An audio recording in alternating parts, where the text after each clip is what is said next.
Okay, we good? We're on? All right. Welcome to the Tuesday night Torah study. Yay! Excuse me. Okay, and I gave you guys a list of the announcements, right? Marty, you got the list there? Okay, good? Okay. All right, so welcome to the Tuesday night Torah study.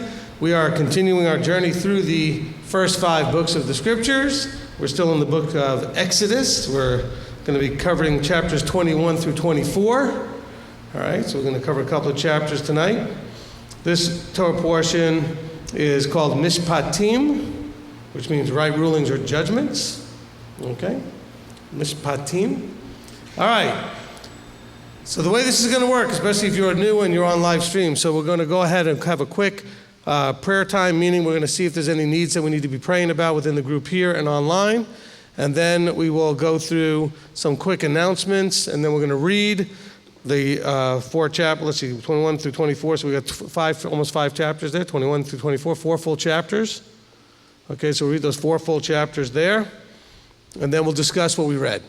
Okay, and all of that will take about 2 hours. Okay?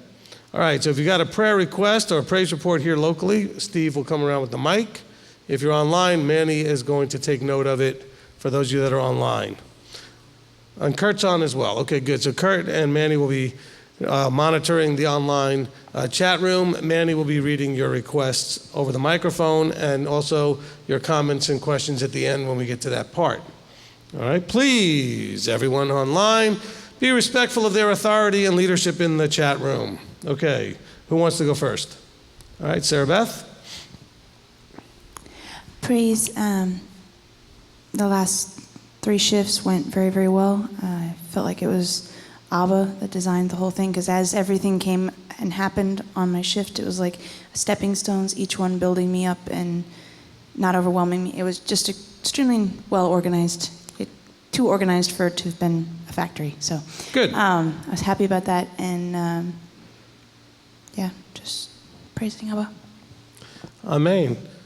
You know, it's sometimes a mixed blessing when you get a promotion or something, because now you have to learn all new things and be responsible for all new things, and so it can be a big praise when they go smoothly, especially in the beginning, especially in a factory where things don't always generally move smoothly. Lots of moving parts, lots of things to go wrong, okay? All right. Especially when you've been in that position underneath the now position you're in, and you know what it's like to be there looking for the supervisor person or whatever to come and fix whatever's broken. All right, Rebbitzin Joanne. I'd like to ask for prayer for my husband who's picked up a bug or something. He's not been feeling well.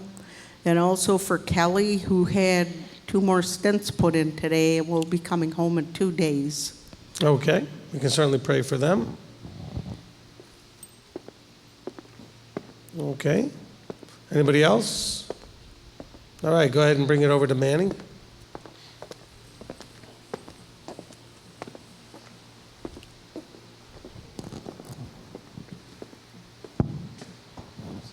I think one of our new equipment purchases will be to leave a microphone over at that desk.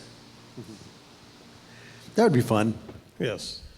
Okay, anonymous mom, urgent need for a vehicle. We went to looking for a van. It wasn't a good deal. Needed lots of works. Her headlights went out on her way home, barely made it. And she's going to keep looking. Prayers for wisdom that we can find a good vehicle quickly. Melissa Rogers, prayers for a previous client who's battling cancer for the 4th time.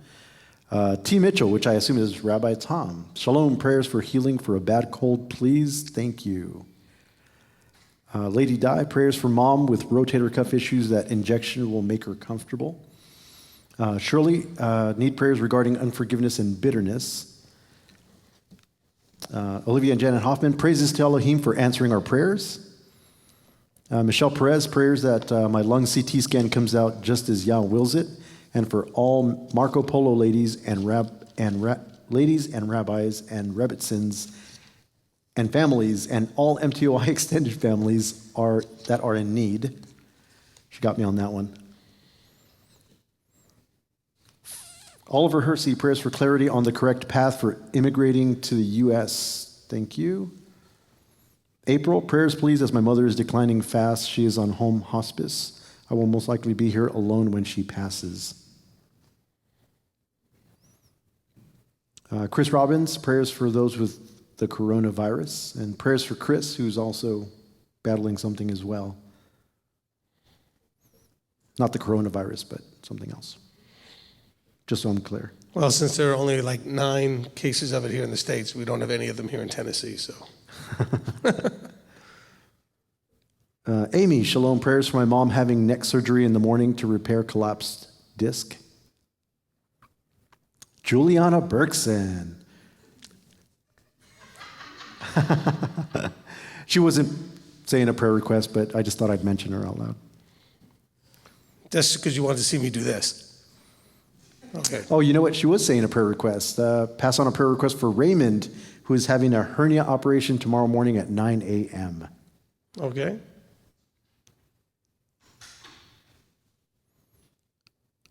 All right. Jennifer, please pray for my niece. She is having a procedure done tomorrow. Walk Softly prays that our truck repairs turned out to be a lot less than we had thought.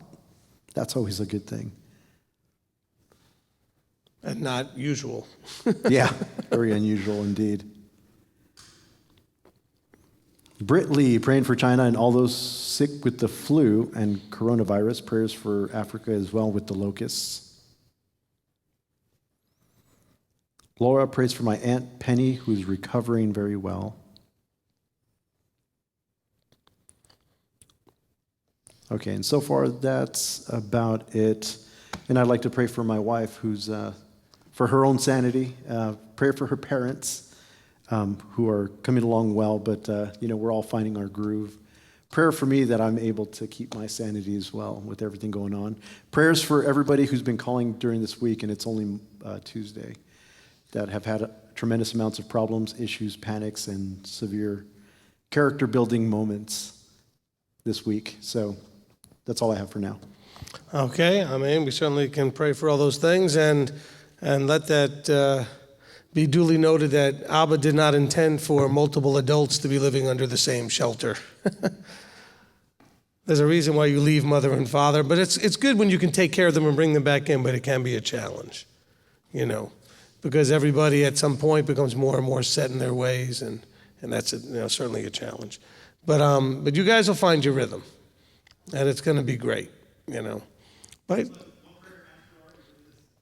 yeah, see, now you got a headset to do the things. There you go. So now we have a microphone set up for you. All right.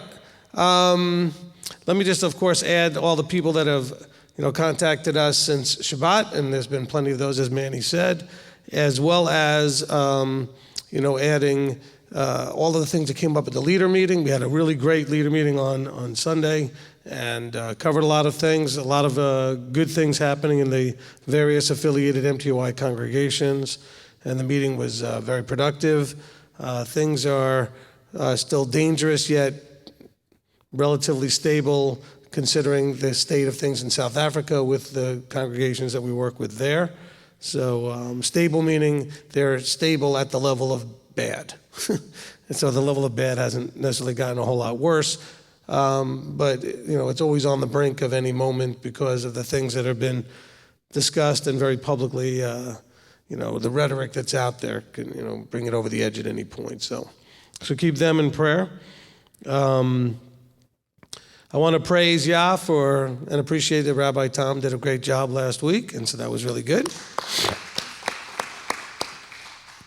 And I did manage to get on remotely at the end there in time to hear Rabbi Tom ask Manny for the last time, did Rabbi Steve get on there yet?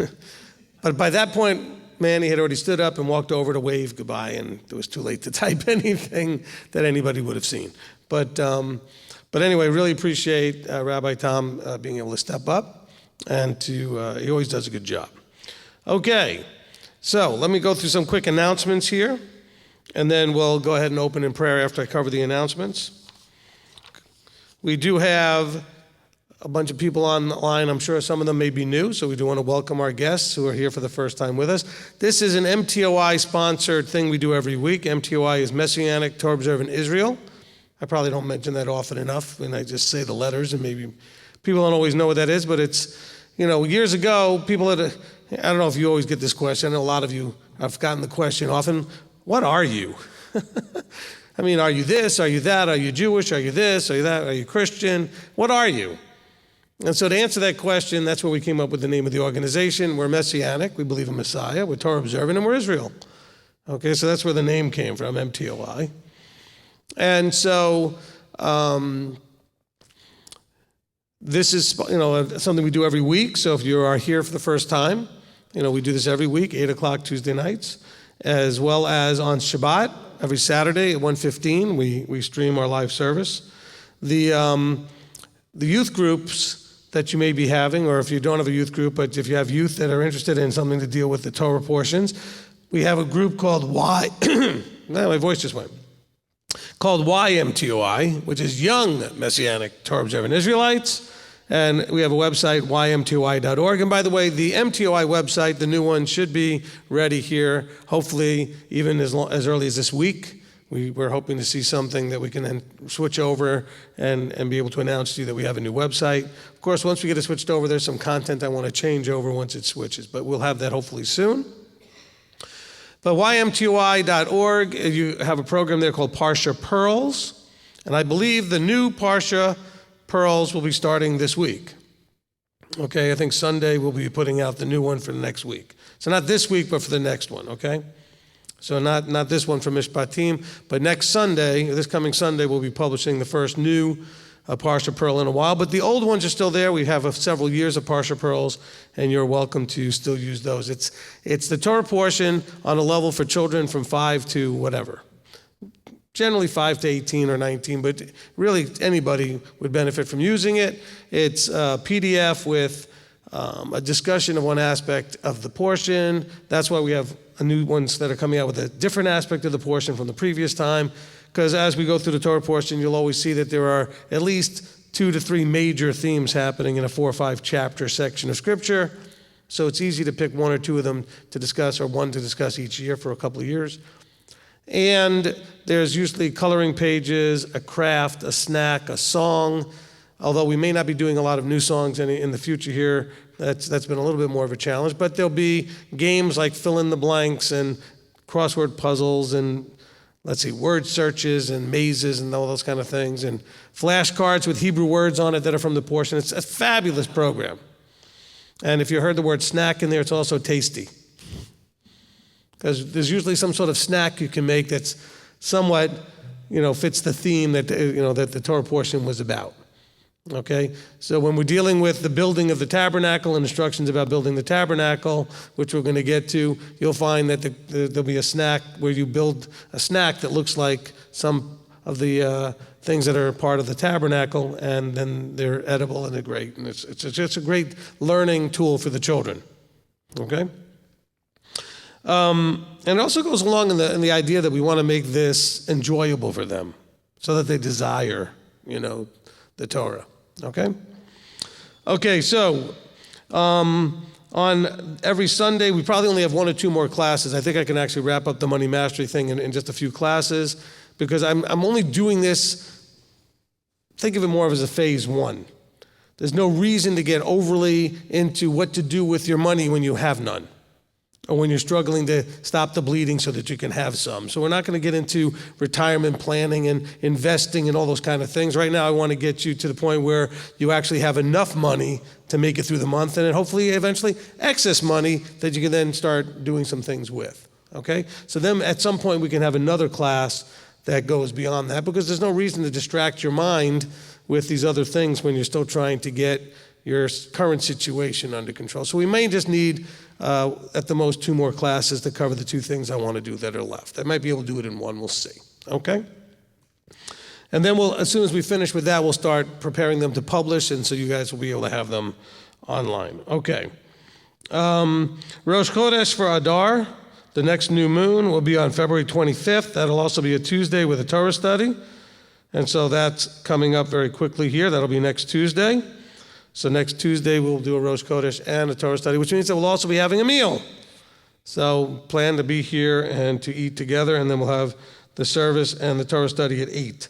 Okay, we'll be doing the meal at 6, And that's kind of our pattern. 6 o'clock we'll eat, 8 o'clock we do the actual studies as these things come up.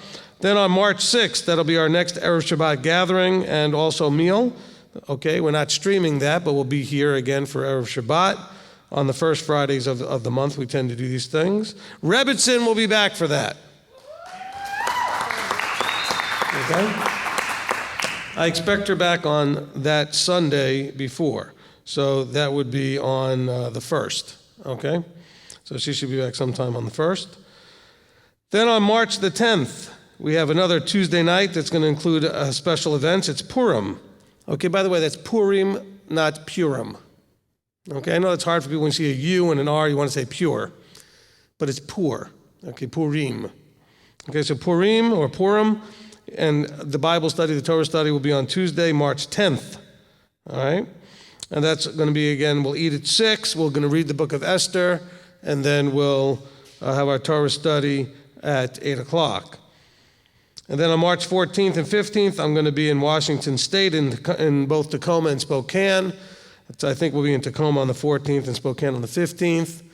And if you're in those areas and want to see me, or even more importantly, meet the other people that are part of those groups, you can get in touch with us and we'll let you know where those meetings are so that you can be with us there. The next leadership meetings will be on March the 22nd, so that'll be the week after the trip to Washington.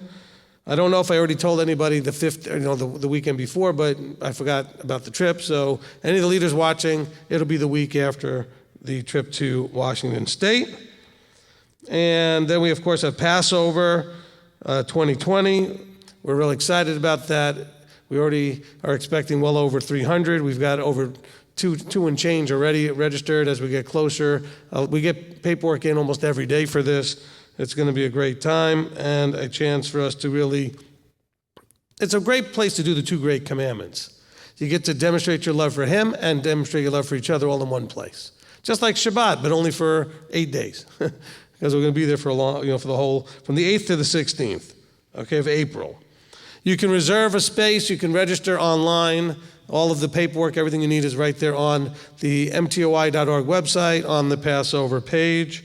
Okay, and that page does exist on the site that's up there right now, so you can do all of that. Please call in after you register to confirm that we got everything that you sent. You can fill it out online, or you can print it out and mail it to us, either way. All right, so I think that is going to cover it for the announcements. Okay. All right, so let's go ahead and get somebody to open us in prayer, and then we're going to go ahead and get started. Okay, where's the mic? Okay, Steve, go ahead, you open us. You got a mic. Abba, Father, thank you for this evening and the ability to gather and learn your word so we can apply it to our lives. Keep us safe as we gather here today and when we finish and go home. In Yeshua's name, amen. Amen, amen. Okay, I've got 7 readers, okay, and I've got 5 chairs. So we can add 2 chairs and then we'll have all our readers up here. And you can put 7 chairs because Rabbi Tom's not here, so we're not going to need an empty chair. Are you going to read the last reading? Okay, go ahead. Okay, your mic's not on yet. Purim, will Purim be streamed? Purim will not be streamed as far as the readings, I don't think. We're going to just kind of do it like we'll eat and we'll read at the same time. Not going to probably make for much of a good stream. But let me think about it as we get closer. We have almost 3 weeks before that. So we had a bunch of people asking, and Kurt was asking me as well. Yeah, I don't know how logistically that's going to work out. We're going to try to eat, do Purim, and have Torah study all on the same night. Okay. Okay, so logistically, I'm not sure we're going to be able to stream that, but we can see. Okay. Okay?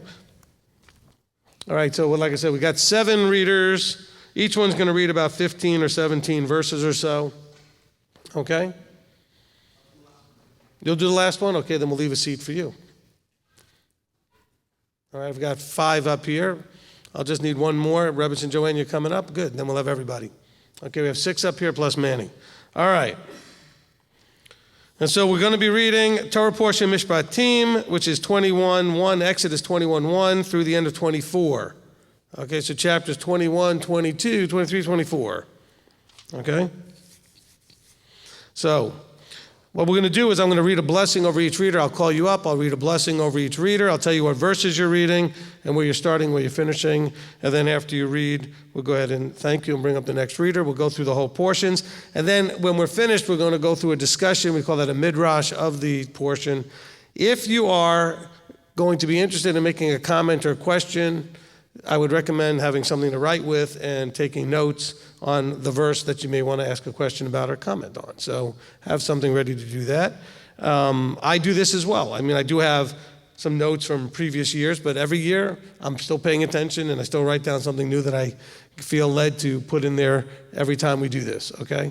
So, you know, that's part of the way that so it helps focus the mind so you can pay better attention.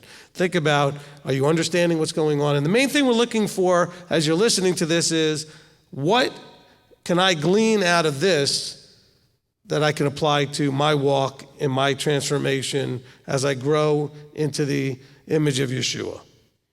Okay, so when you read the portion and we see the lives of the people in the story here going through Exodus, the journey through Exodus, as they're leaving Egypt and they're coming and they just received the 10 Commandments, and now they're continuing on this journey, you know, what can you relate to? How do you see yourself in any of this, okay?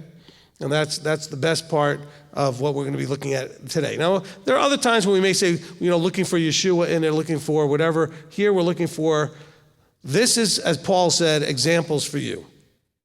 So look for you in the portion. You know, what can you learn that can help you in your walk?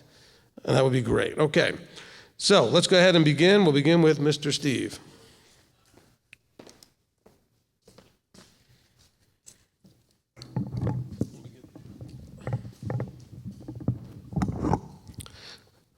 No, I didn't call him up here just to abandon him. Wanted to take that mic stand out of the way. All right, he who blessed our fathers, Abraham, Isaac, and Jacob, may he bless Steve, who's come up to honor Yahweh in the Torah. May the set apart one bless him and his family and send blessing and prosperity in all the works of his hands. Amen. Okay, start us off in Exodus 21 and read verses 1 through 17. Okay. And these are the right rulings which are set before them. When you buy a Hebrew servant, he serves 6 years, and in the 7th year he goes free for naught. If he comes in by himself, he goes out by himself. If he comes in married, then his wife shall go out with him. If his master gives him a wife, and she has bore him sons or daughters, the wife and her children and her masters, and he goes out by himself. If the servant truly says, I love my master, my wife, and my children, let me not go out free, then his master shall bring him in before Elohim, and shall bring him to the door or to the doorposts of his master's, shall pierce his ear with an awl, and he shall serve him forever. And when he sells his daughter to be a female servant, she does not go out as a male servant do. If she is displeasing in the eyes of her master, who has engaged her to himself, then he shall let her be ransomed, and he shall have no authority to sell her to a foreign people because of him deceiving her. If he has engaged her to his son, he is to do to her as is the right of a daughter. If he takes another wife, her food, her covering, her marriage rights are not to be diminished. And if he does not do these three for her, then he shall go out for naught without silver. If he strikes a man so that he dies, certainly, if he strikes a man so he dies, shall certainly be put to death. But if he does not lie in wait, but Elohim delivered him into the hands, then I shall appoint for you a place where he is to flee. But when a man acts presumptuously against a neighbor to kill him by treachery, you are to take him even from my slaughter place to die. And he who strikes his father or his mother shall certainly be put to death. And he who kidnaps a man and sells him, or if he is found in his hand, shall certainly be put to death. And he who curses his father or his mother shall certainly be put to death. Amen. Amen. Okay. Thank you, Steve. Next up, Sarah Beth. He who blessed our fathers, Abraham, Isaac, and Jacob, may he bless Sarah Beth, who's come up to honor Yahweh in the Torah. May the set apart one bless her and her family and send blessing and prosperity on all the works of her hands. Amen. And congratulations on getting the right color shirt. Okay. Sarah Beth's going to take us now from verse 18 to the end of chapter 21.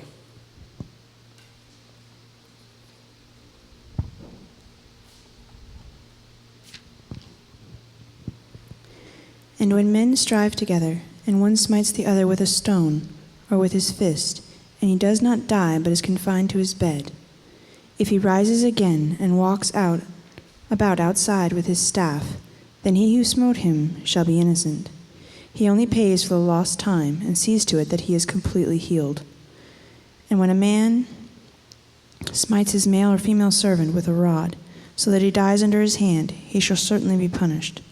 But if he remains alive a day or two, he is not punished, for he is his property. And when men strive, and they shall smite a pregnant woman, and her children come out, yet there be no injury, he shall certainly be punished accordingly as the woman's husband lays upon him, and he shall give through the judges. But if there is injury, then you shall give life for life, eye for eye, tooth for tooth, hand for hand, foot for foot, burn for burn, wound for wound, lash for lash. And when a man smites the eye of his male or female servant and destroys it, he is to let him go free for the sake of his eye. And if he knocks out the tooth of his male or female servant, he is to let him go free for the sake of his tooth. And when an ox gores a man or a woman to death, then the ox shall certainly be stoned, and its flesh is not eaten, and the owner of the ox is innocent. However, if the ox was previously in the habit of goring, and its owner has been warned, and has not kept it confined, so that it has killed a man or a woman, the ox is stoned, and its owner also is put to death. If a sin covering is laid upon him, then he shall give the ransom of his life, whatever is laid on him, whether it has gored a son or gored a daughter, according to the right ruling, it is done to him.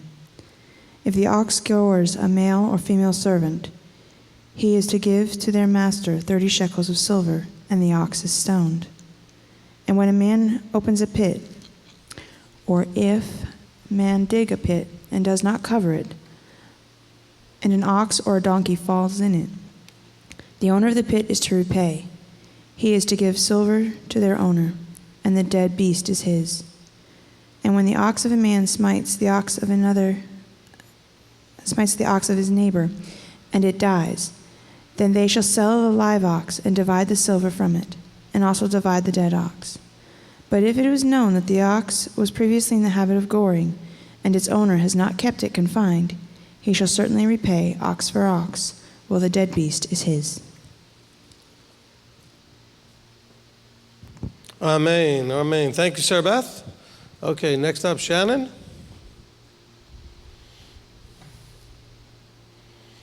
He who blessed our fathers, Abraham, Isaac, and Jacob, may he bless Shannon, who's come up to honor Yahweh in the Torah. May the set apart one bless her and her family and send blessing and prosperity on all the works of her hands. Amen. Okay, take us now to chapter 22 and read verses 1 through 15.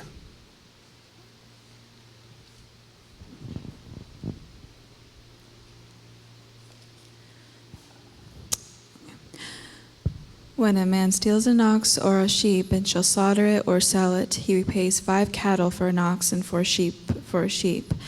If the thief is found breaking in and he is struck so that he dies, there is no guilt for his bloodshed. If the sun is risen on him, there is guilt for his bloodshed. He shall certainly repay. If he has not the means, then he shall be sold for his theft. If that theft is indeed found alive in his hand, whether it is an ox or donkey or sheep, he repays double. When a man lets a field or vineyard be grazed bare, and lets loose his livestock, and it feeds in another man's field, he repays from the best of his own field and the best of his own vineyard. When fire breaks out and spreads 2 thorn bushes, so that stacked grain or standing grain or the field is consumed, he who kindled the fire shall certainly repay. When a man gives silver or goods to his neighbor to guard, it is stolen to his neighbor. It is stolen out of the man's house. If the thief is found, he repays double. If the thief is not found, then the master of the house shall be brought before Elohim to see whether he has put his hand into his neighbor's goods. For every matter of transgression, for ox, for donkey, for sheep, for garment, or for whatever is lost, which another claims to be his, let the matter of them both come before Elohim, and whomever Elohim declares wrong repays double to his neighbor. When a man gives to his neighbor a donkey, or an ox or sheep, or any beast to watch over, and it dies, or is injured, or is driven away while no one is looking, let an oath of Yahweh be between them both, and he has not put his hand into his neighbor's goods, and the owner of it shall accept that, and he does not repay. But if it is indeed stolen from him, he repays it to its owner. If it is torn to pieces, and let him bring it for evidence, he does not repay what was torn. And when a man borrows from his neighbor, and it is injured or dies while the owner of it is not present, he shall certainly repay. But if its owner was with it, he does not repay, for it was hired. He is entitled to the hire. Amen. Amen. Okay, thank you, Shannon. Okay, next up. All right, sorry.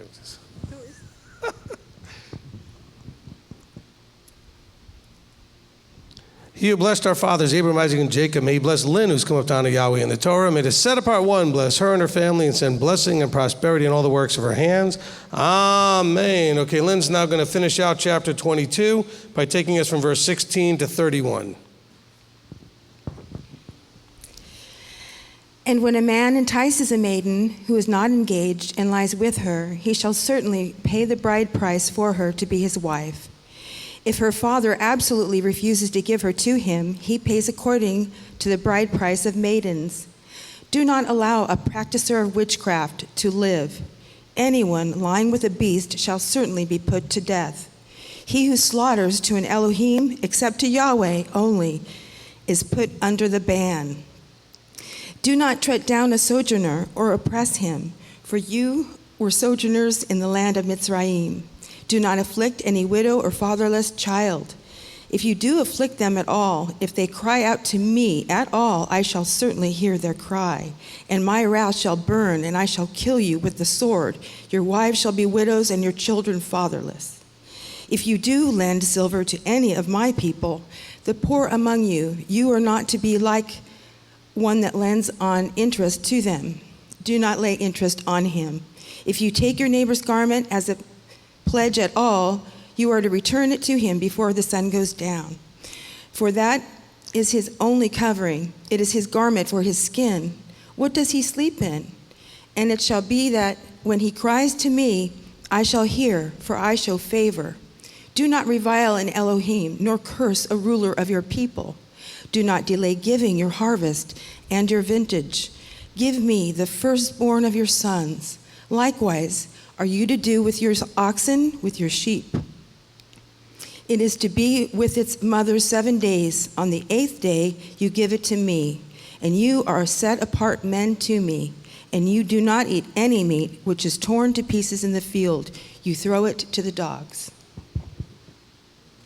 All right, thank you, Lynn. Appreciate that. Okay, Harold. He who blessed our fathers, Abraham, Isaac, and Jacob, may he bless Harold, who's come up down to Yahweh in the Torah. May the set-apart one bless him and his family and send blessing and prosperity in all the works of his hands. Amen. Okay, Harold, take us into chapter 23 and read verses 1 through 17. Do not bring a false report. Do not put your hand with the wrong to be a malicious witness. Do not follow a crowd to do evil, nor bear witness in the strife, so as to turn aside after many, to turn aside what is right. And do not favor a poor man in the strife. And when you meet your enemy's ox or his donkey going astray, you shall certainly return it to him. And when you see the donkey of him who hates you lying under its burden, you shall refrain from leaving it to him, and shall certainly help him. Do not turn aside the right ruling of your poor in his strife. Keep yourself far from a false matter, and do not kill the innocent and the righteous, for I do not declare the wrong right. And do not take a bribe, for a bribe blinds the seeing one and twists the words of the righteous.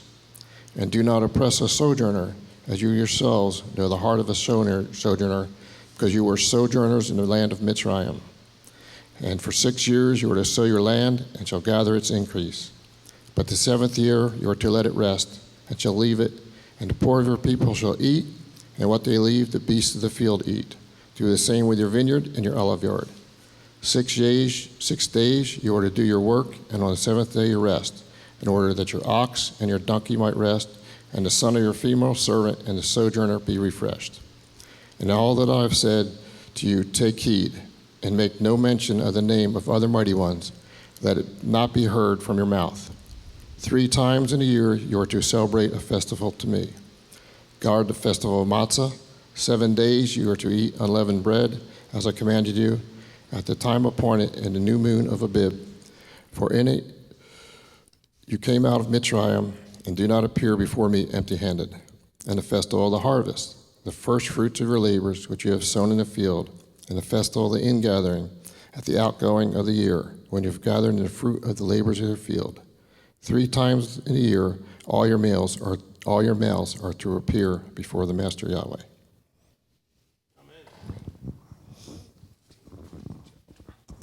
Amen. Amen. Thank you, Harold. Okay, Rebitz and Joanne.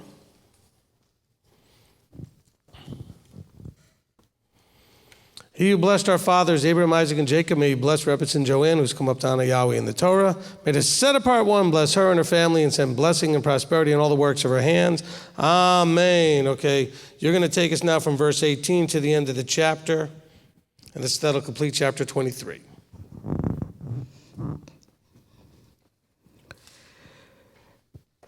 Do not slaughter the blood of many slaughterings with leavened bread, and the fat of my festival shall not remain until morning. Bring the first of the first fruits of your land into the house of Yahweh, your Elohim. Do not cook a young goat in its mother's milk. See, I am sending a messenger before you to guard you in the way and to bring you into the place which I have prepared. Be on guard before him and obey his voice. Do not rebel against him, for he is not going to pardon your transgressions, for my name is in him. But if you diligently obey his voice and shall do all that I speak, then I shall be an enemy to your enemies and a disaster to those who distress you. For my messenger shall go before you and shall bring you into the Amorites and the Hittites and the Perizzites and the Canaanites and the Hivites and the Jebusites, and I shall cut them off. Do not bow down to their mighty ones, nor serve them, nor do according to their work. But without fail overthrow them, and without fail break down their pillars.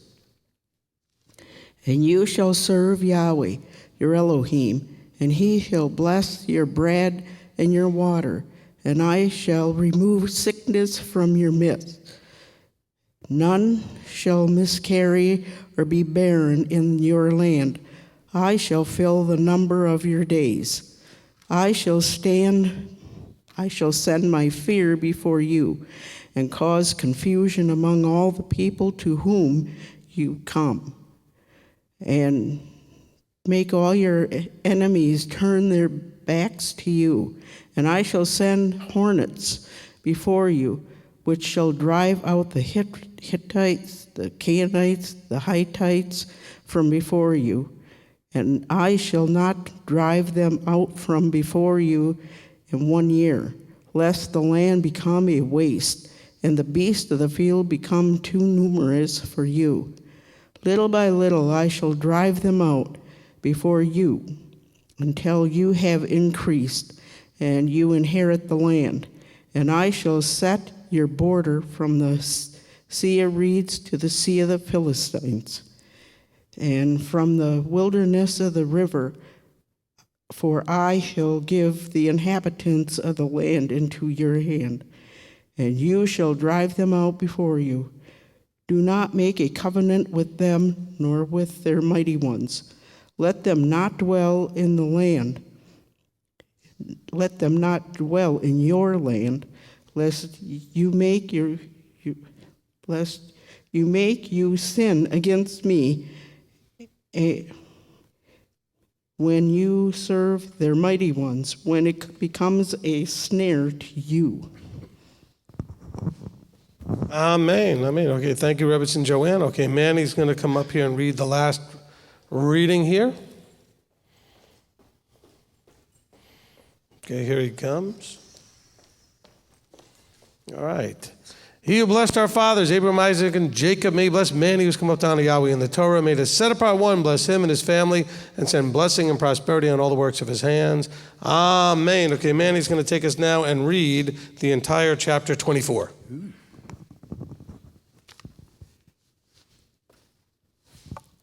And to Moshe he said, "Come up to Yahweh, you and Aaron, Nadab and Abihu, and the 70 of the elders of Israel, and you shall bow yourselves from a distance.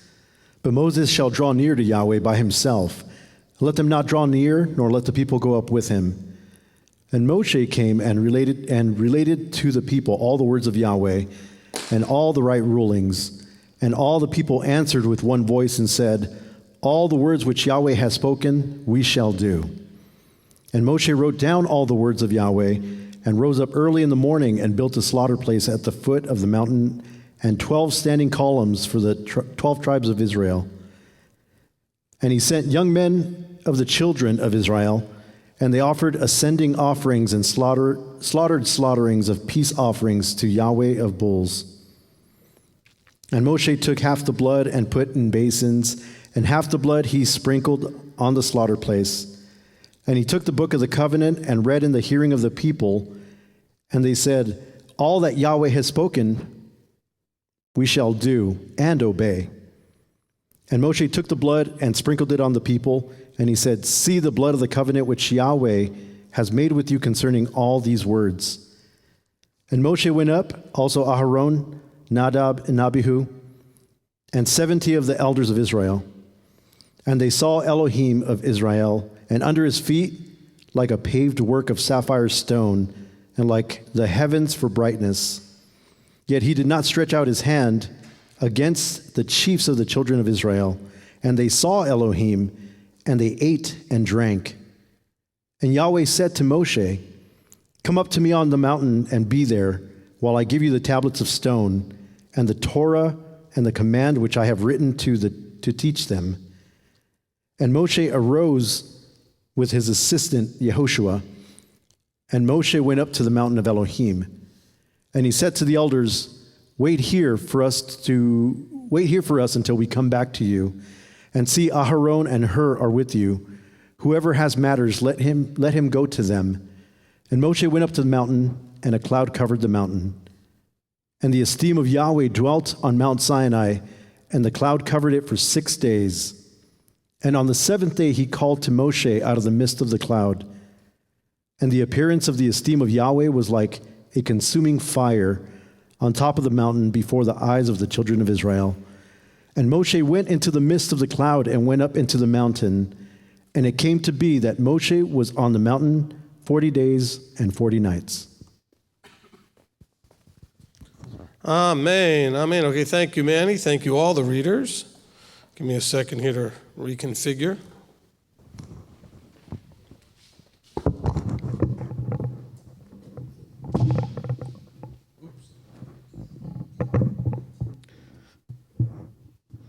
Bang the mic stand there a little bit.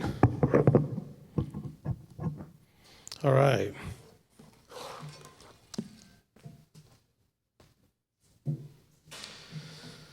All right, again, I want to thank all the readers. Excellent job today. Appreciate very much that you guys came up and did a good job. Thank you very much.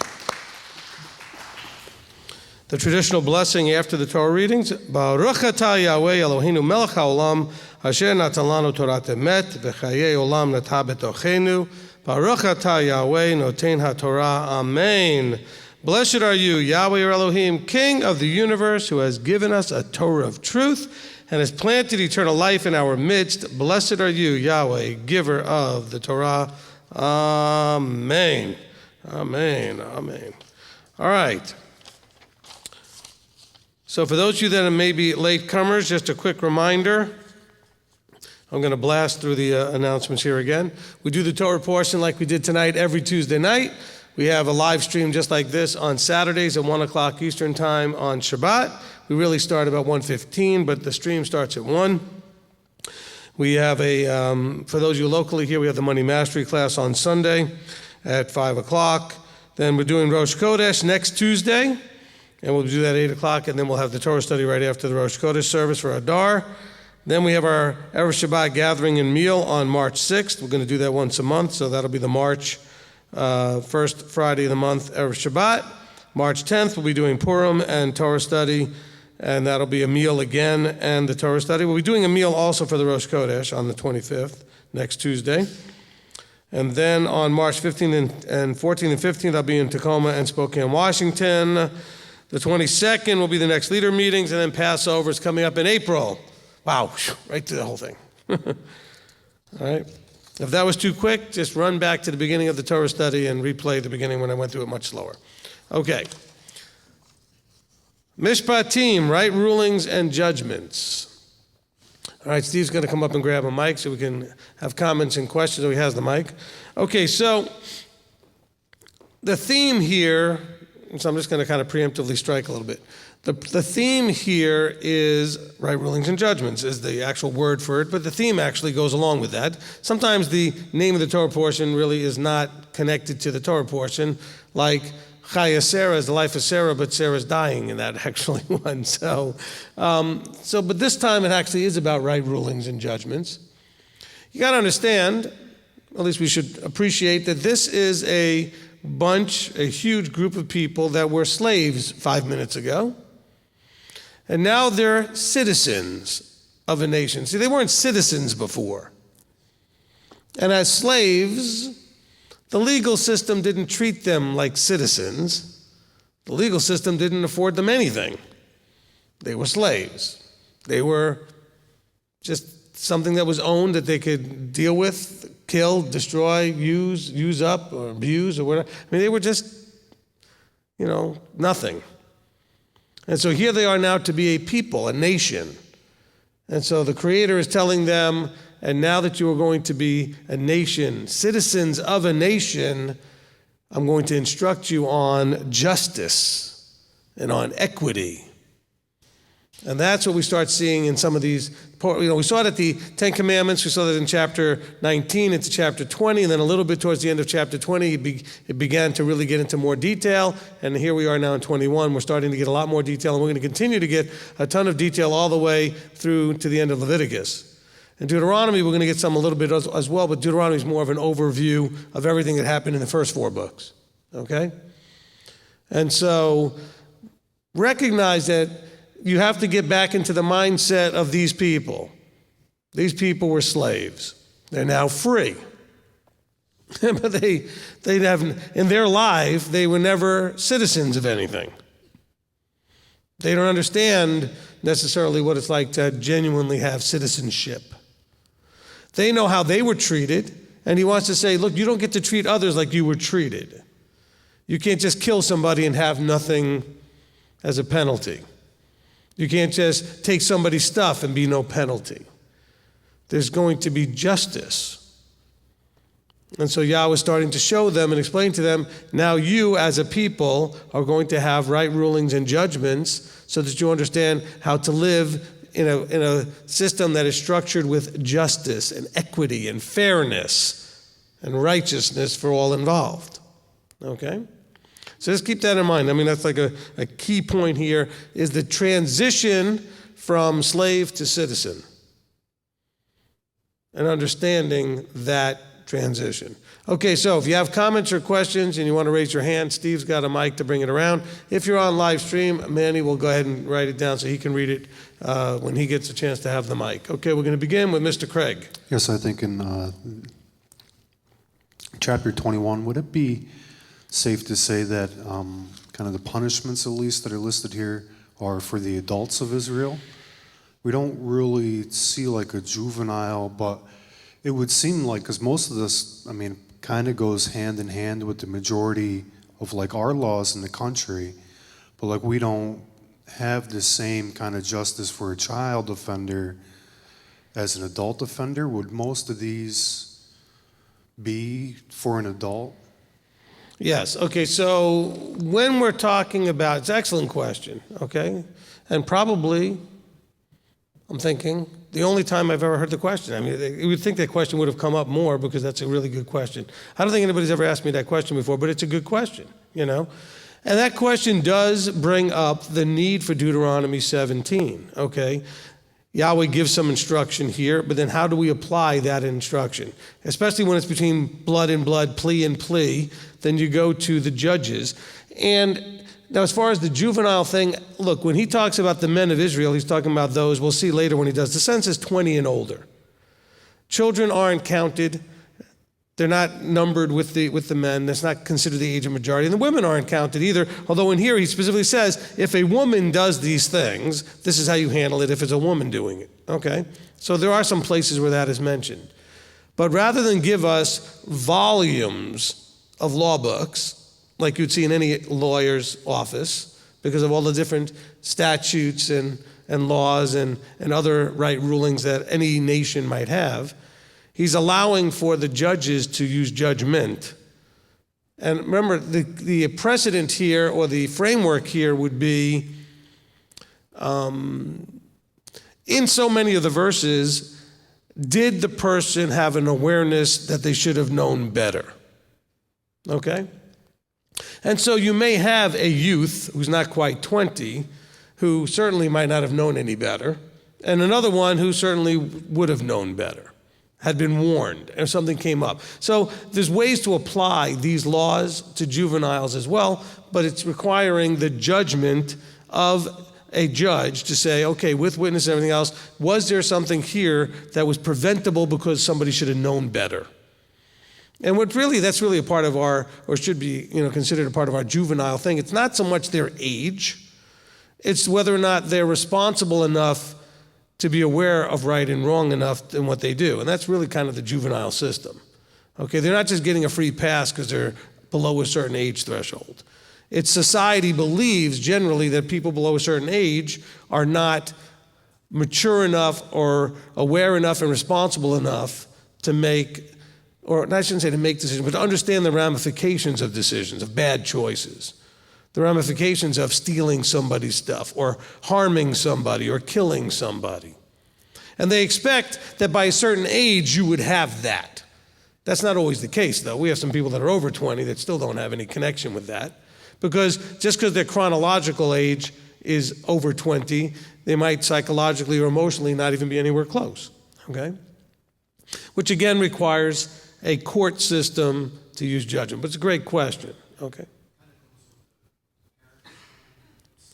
I don't think that you would stone a lazy 13-year-old. Okay, so it goes along, I could just say what you said. So he says it kind of goes along like with the parent. Same thing with the parent. Okay, like if you have a son that's a drunkard and a freeloader and everything else, and you might take him out to the gates and stone him. Well, they didn't really do that. But certainly it was a great threat to let your children know that was available. Okay? Might get a few children out of the basement off the couch. You know what I'm saying? Okay, we're going to bring you before the elders and stone you if you don't get up and get a job. By the way, if they leave the house to go to Starbucks or McDonald's or wherever they go, you can always change the locks. It does work. And have them wonder why it doesn't work to get in. I mean, you can get their attention some way. Put their stuff outside on the lawn. I mean, something. But anyway, but the thing is, the other part of what you're saying, Craig, though, is the parent, like the owner of the ox.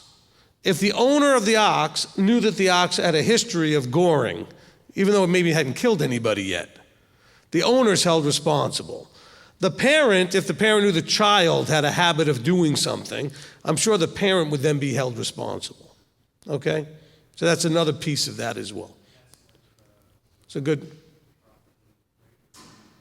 I'm sorry, what was that? Hand him the mics, I can't hear him. Trying to remember the story, but a prophet that didn't discipline his sons, and he was punished for that as well, right? Yeah. I mean, look, you are responsible for what you're responsible for. Okay? Now, bear in mind, for all of you, this is a question, this is the kind of thing, by the way, and if I'm talking and you think I'm talking about you, I absolutely am. But not really. I'm really not talking about you. I'm talking about everybody like you in that situation. Because believe it or not, when you call here, you're probably one of many that has the same problem that we deal with every week. And we get lots of people with similar problems on a regular basis.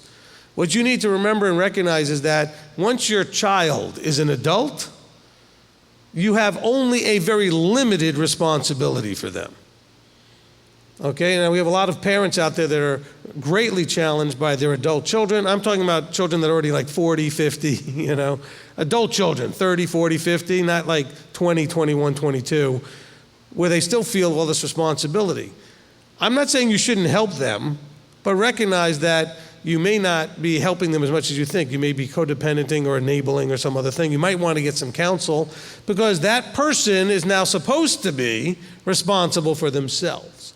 Now, I'm not talking about if they have a handicap or a disability or some other reason why they really can't take care of themselves. But I get phone calls on a regular enough basis, and you all know people on a regular basis who are dealing with children that are full-grown adults who are having a real hard time adulting. And some of you may be having a real hard time adulting. Remember what I said a long time ago, many times often, life's hard and apparently I suck at it. Okay? And it's even harder when you don't make the effort to learn how to adult. And adulting is very simply owning the responsibilities over yourself for your needs. You have to start by owning that, okay? Now, if you have a child, a minor child, not over 20, that's scripturally the age of majority. In your country, like here, it may be 18, maybe 21, whatever it is, okay, you are responsible for them until they get there, all right? And so you will be oftentimes held responsible for things they do until they turn old enough to be responsible for themselves. And so that is a part of what's going on here. Who's next? Okay. Mr. Steve. I have a couple. Let's see. For 21, I thought that my comment would be, it says, these are the right rulings. So my comment to that is, why do we always try to reinvent the wheel when we have right way to do things? All we need to do is apply them to our life rather than bend them to our liking. Well said. And then number 10, down to verse 10 and 21, it says, if he takes another wife, please clear this up for us in regards to more than one wife for a man. Okay. And that's in my notes of something to cover because that comes up, in this Torah portion every year. Okay, look. We have scripturally allowable. Let's go to what Paul says. He says, lots of things are allowable to me, but not all of them are beneficial. Okay? Also, there are things that are allowable scripturally that are not allowable legally in the country you live in. The country we live in, you're not allowed to have more than one wife. Okay, Utah, out of the picture. Okay, but everywhere else it seems, okay, it is illegal to have more than one wife. And so that's a national thing. Okay, now bear in mind, people might say, I'm speaking to all you men out there, you might say, well, Torah overrides the government. There is not. Guys, listen carefully. There's not one single instruction mandating that you have more than one wife. Now, there's also not a single verse saying you can't. There's not a verse telling you not to do it. You have laws in this country telling you not to do it.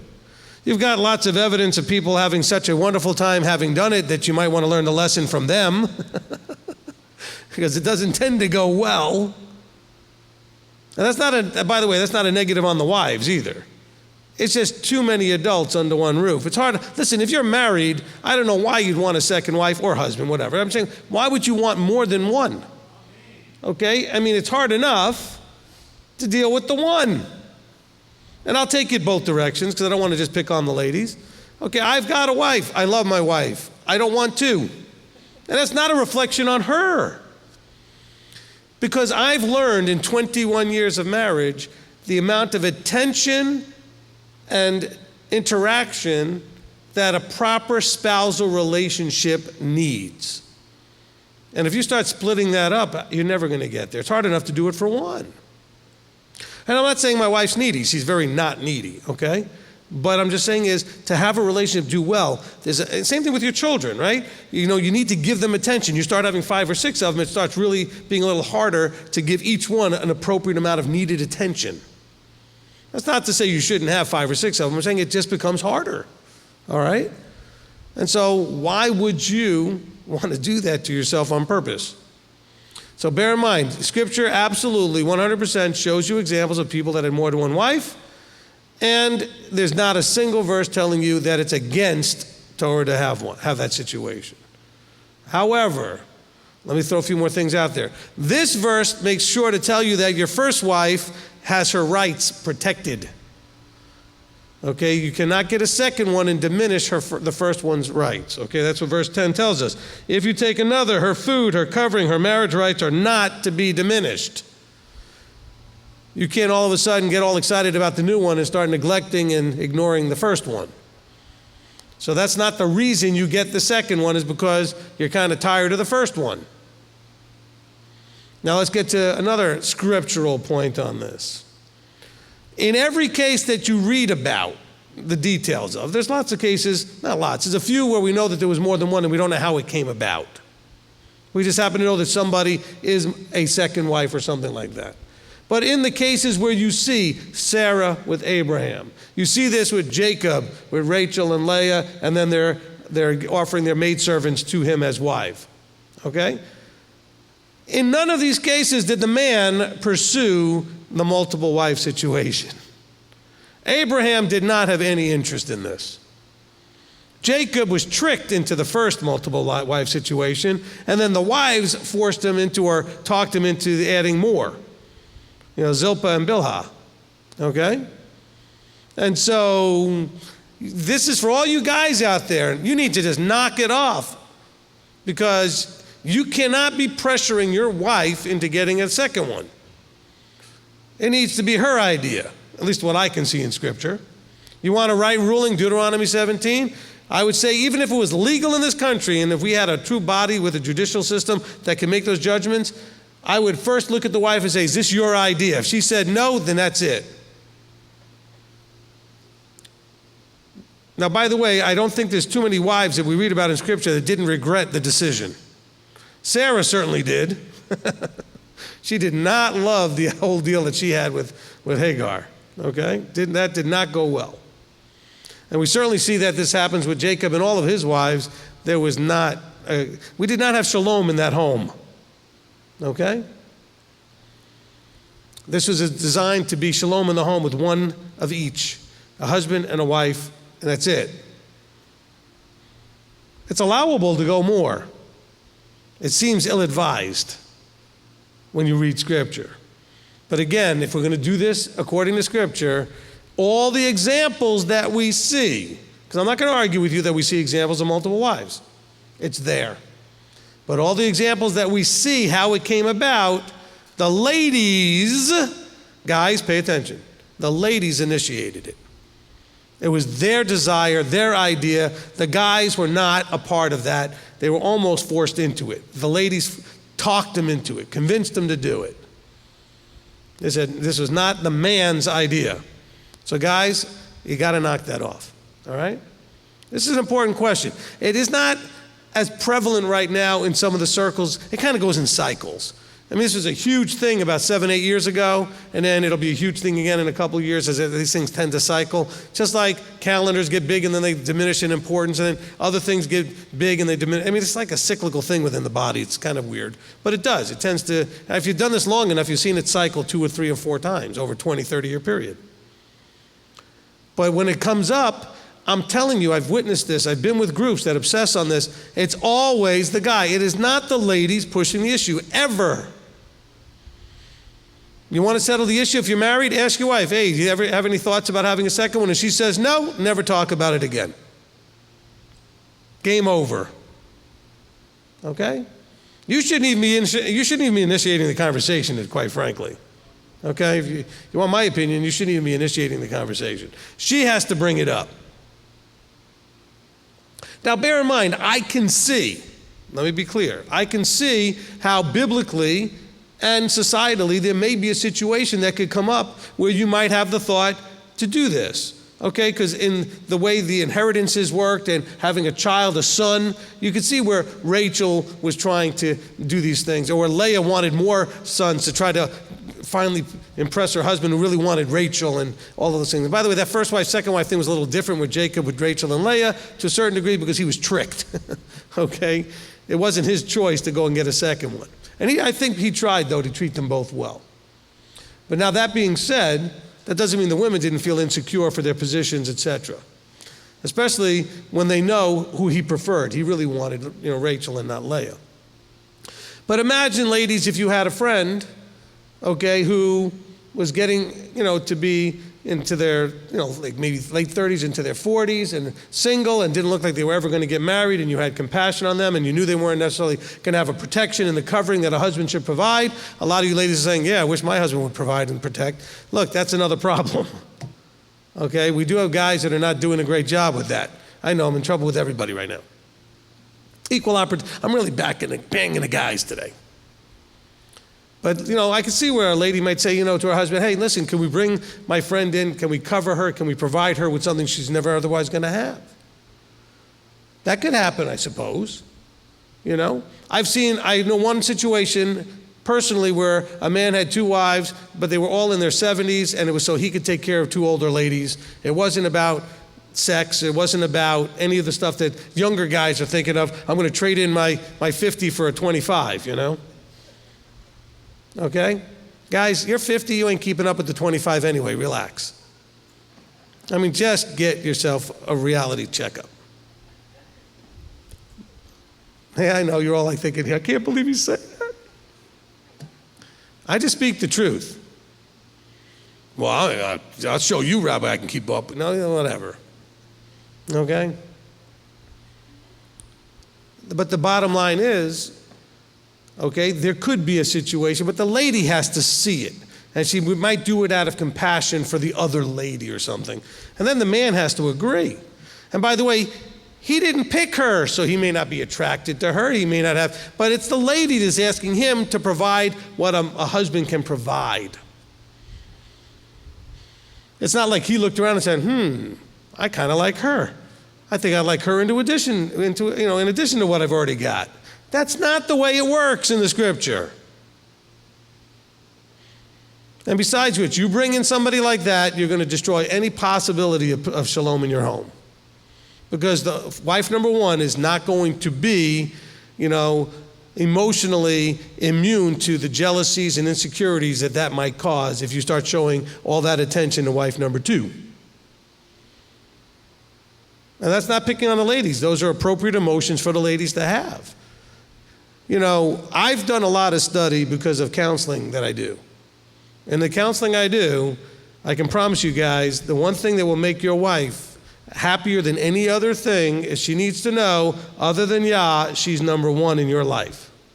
Period. Guess what happens when you bring in 2 wives? How do you do that? How do you make each one feel like they're number 1 in your life? You can't do it. Okay? So then jealousies do happen. Insecurities happen. And that's what you see with Rachel and Leah and Zilpah and Bilhah. All of that's happening. They're all trying to compete with each other for Jacob. Because none of them feels like they're number 1. Even Rachel, who should feel like she's number 1, doesn't.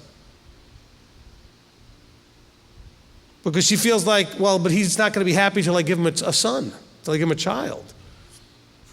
Now, Jacob never says that anywhere, but this is her feeling, okay? Anyway, that's a lot to answer. Thank you, Steve, for bringing it up. I was going to bring it up anyway, so I'm not picking on that, but this is an important piece of the puzzle here, because it just goes like wildfire through the body when it does.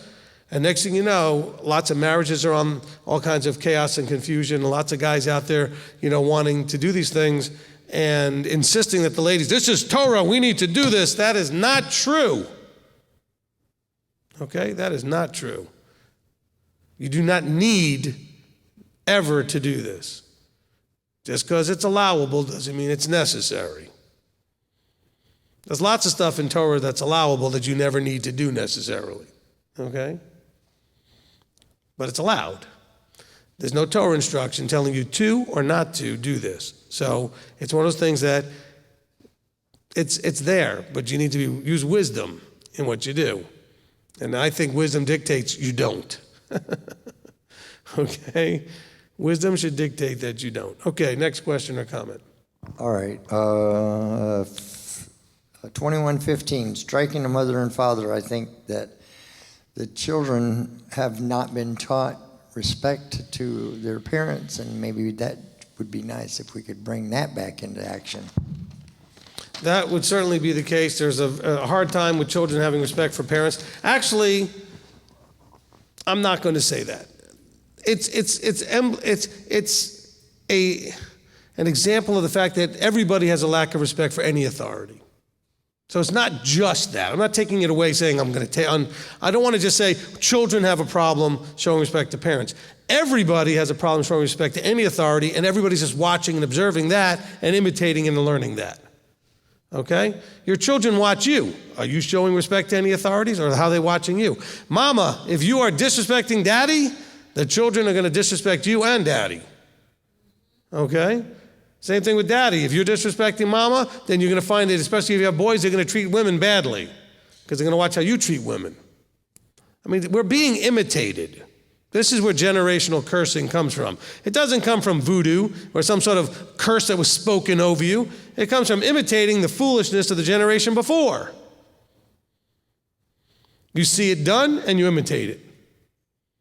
And then it just generationally perpetuates. And don't think your children aren't paying attention. They're paying attention.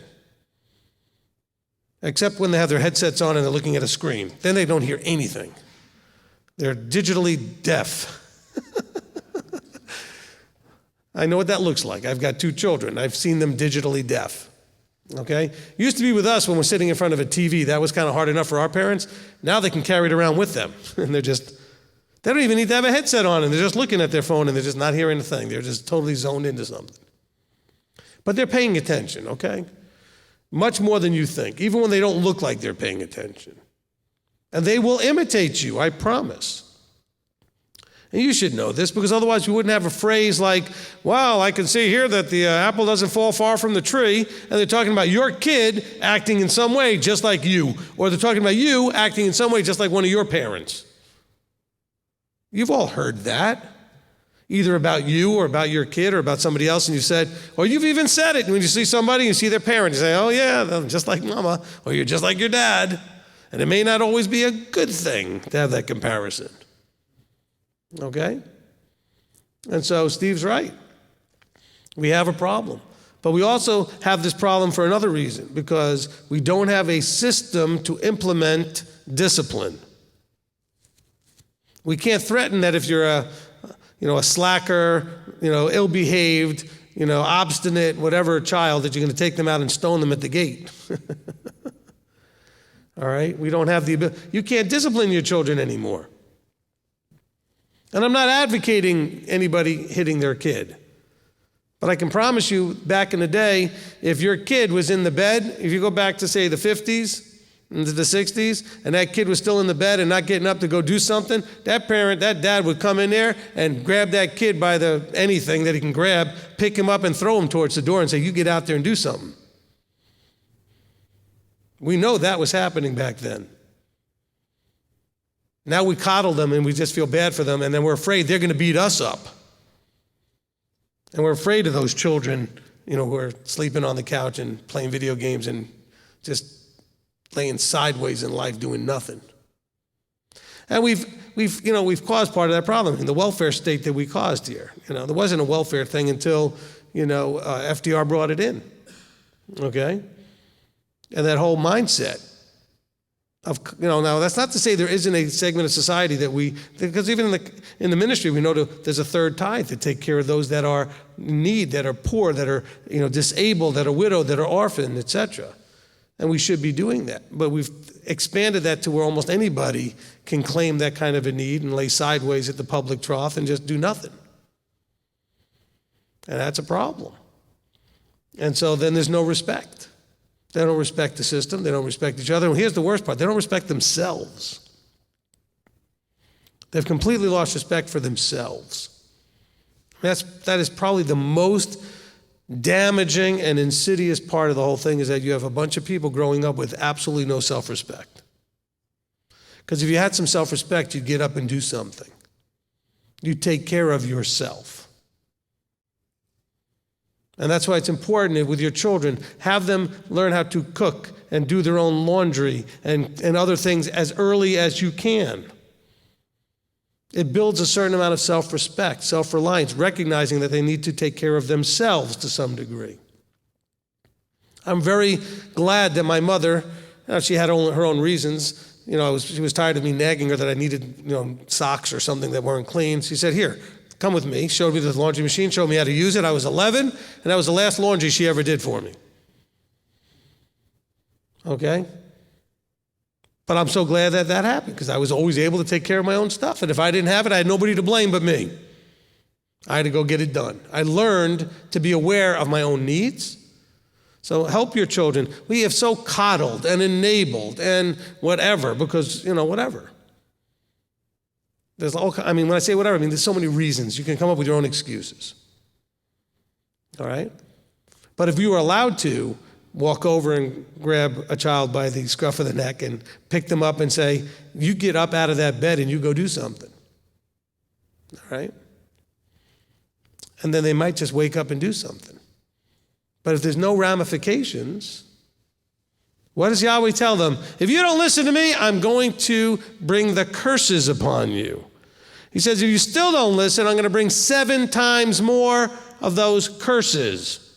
If that doesn't instruct you, so he's expecting them to be instructional, in other words, to get your attention and show you this is a bad idea to behave this way, you may want to start listening to me, I'm going to curse you 7 times more. That's part of what we just read in these right rulings, is that if you do something, there are consequences. The problem is that society keeps working all the consequences out of everything. They keep legislating and societally ridding consequences. Everybody's walking around with giant bubble-wrap safety nets, and nobody has a consequence to anything. Nobody should ever fail. Nobody should ever lose. Everybody gets a trophy. I'm telling you, that's destroying our children. They'll never become tremendous winners if they can't understand what it means to lose and how not to like losing and how to want to get better at something so that you do better next time. Losing is a fantastically powerful teaching tool. Unless, of course, you never lose, because there are no losers. And by the way, if you lose, it doesn't make you a loser, but it means there has to be a winner and a loser in a contest. But not if everybody wins and everybody gets a trophy and and they don't even keep score. We're destroying, the mindsets of these children and the emotions. I do not remember when I was a child the level of emotional fragility that we have today. Okay? The children, you look at them sideways and they fall apart, they get depressed, they start cutting themselves, they want to kill themselves, they want to quit on life. We have created a generation through our own abuses and experiences and everything else that in our effort to coddle and protect them from anything that might possibly make them feel bad, everything now makes them feel bad. They are so fragile. Everything is considered bullying now in school. I know what bullying is, not because I was one, because I had bullies literally, take me out in the parking lot or in those days, the schoolyard, and literally beat the you-know-what out of me. That's what bullies do. Bullies don't say words that can hurt your feelings, okay? That's not bullying. Teach your children to ignore words. Whatever happened to the whole sticks and stones, words don't harm me thing, right? Oh, but now words are killing everybody. Oh, he said something mean to me. Okay. So what? I have people saying mean stuff about me every day, all day long. You know, my daughter has asked me, doesn't it bother you or hurt you when these? I said, no. I mean, I notice it. I'd rather them not feel that way about me, but it doesn't hurt me. It's just words coming out of their mouth, out of their pain, through their filters. But I grew up with people that literally hurt you with their feet and with their hands. I got kicked, I got punched, and lots of kids did. It wasn't just me. That was one of the things that bullies did. Just like you see in the movies, in the cartoons. That's real life. Some of you guys know what I'm talking about. You were there, been there, done that, or had it done to you. You're on one side of it or the other. That's bullying. Okay? Not somebody called me, told me I was stupid, or told me I was dumb, or told me this, or told me I was ugly, or told me I was fat, or told me I was skinny, or told me I was too tall, too short. Fill in the blank, whatever. Wrong color, wrong this, wrong gender, or even gender being in it, whatever it is, I'm now going to fall apart. And I'm not blaming the kids. We've created this problem generationally. They literally are that fragile. So I'm not picking on them at all. But how did they get that way? Generationally, over the years. What happened to the toughness? Think about the people that came to this country and went from one coast to the other coast, and the pioneers and what they had to do. I'm not saying what they did in terms of how they took the Native Americans and whatever. I'm just saying just the going through with that kind of equipment, in that kind of conditions, the toughness to survive. Do you think any of them were going to roll up in a ball because somebody said a name to them? Or said something harsh in words to them? It's like, you kidding me? I'm lucky I don't get killed by the winter. Or I don't starve to death. Or the flood doesn't wipe out everything. And I'm going to get out there and do physical labor. I'm not going to worry about having time to play on my phone. They didn't have phones, of course, but they would never have had time for that. The sun came up, you went out and worked. Sun went down, you stopped. That was it every day. And they worked hard. Like physical labor, We got a bunch of children don't have a clue what to do physically. If it doesn't have a mouse or a keyboard, they don't touch it. Or a screen now, they could just, Anyway, Steve's given me two good points to just run with, so I just thought I could run with them. I think they're important. And so we as parents need to own our part in all that, okay? Because as bad as our generation is now, these children coming up, imagine it's on a trajectory of worse and worse. Where does it go from here?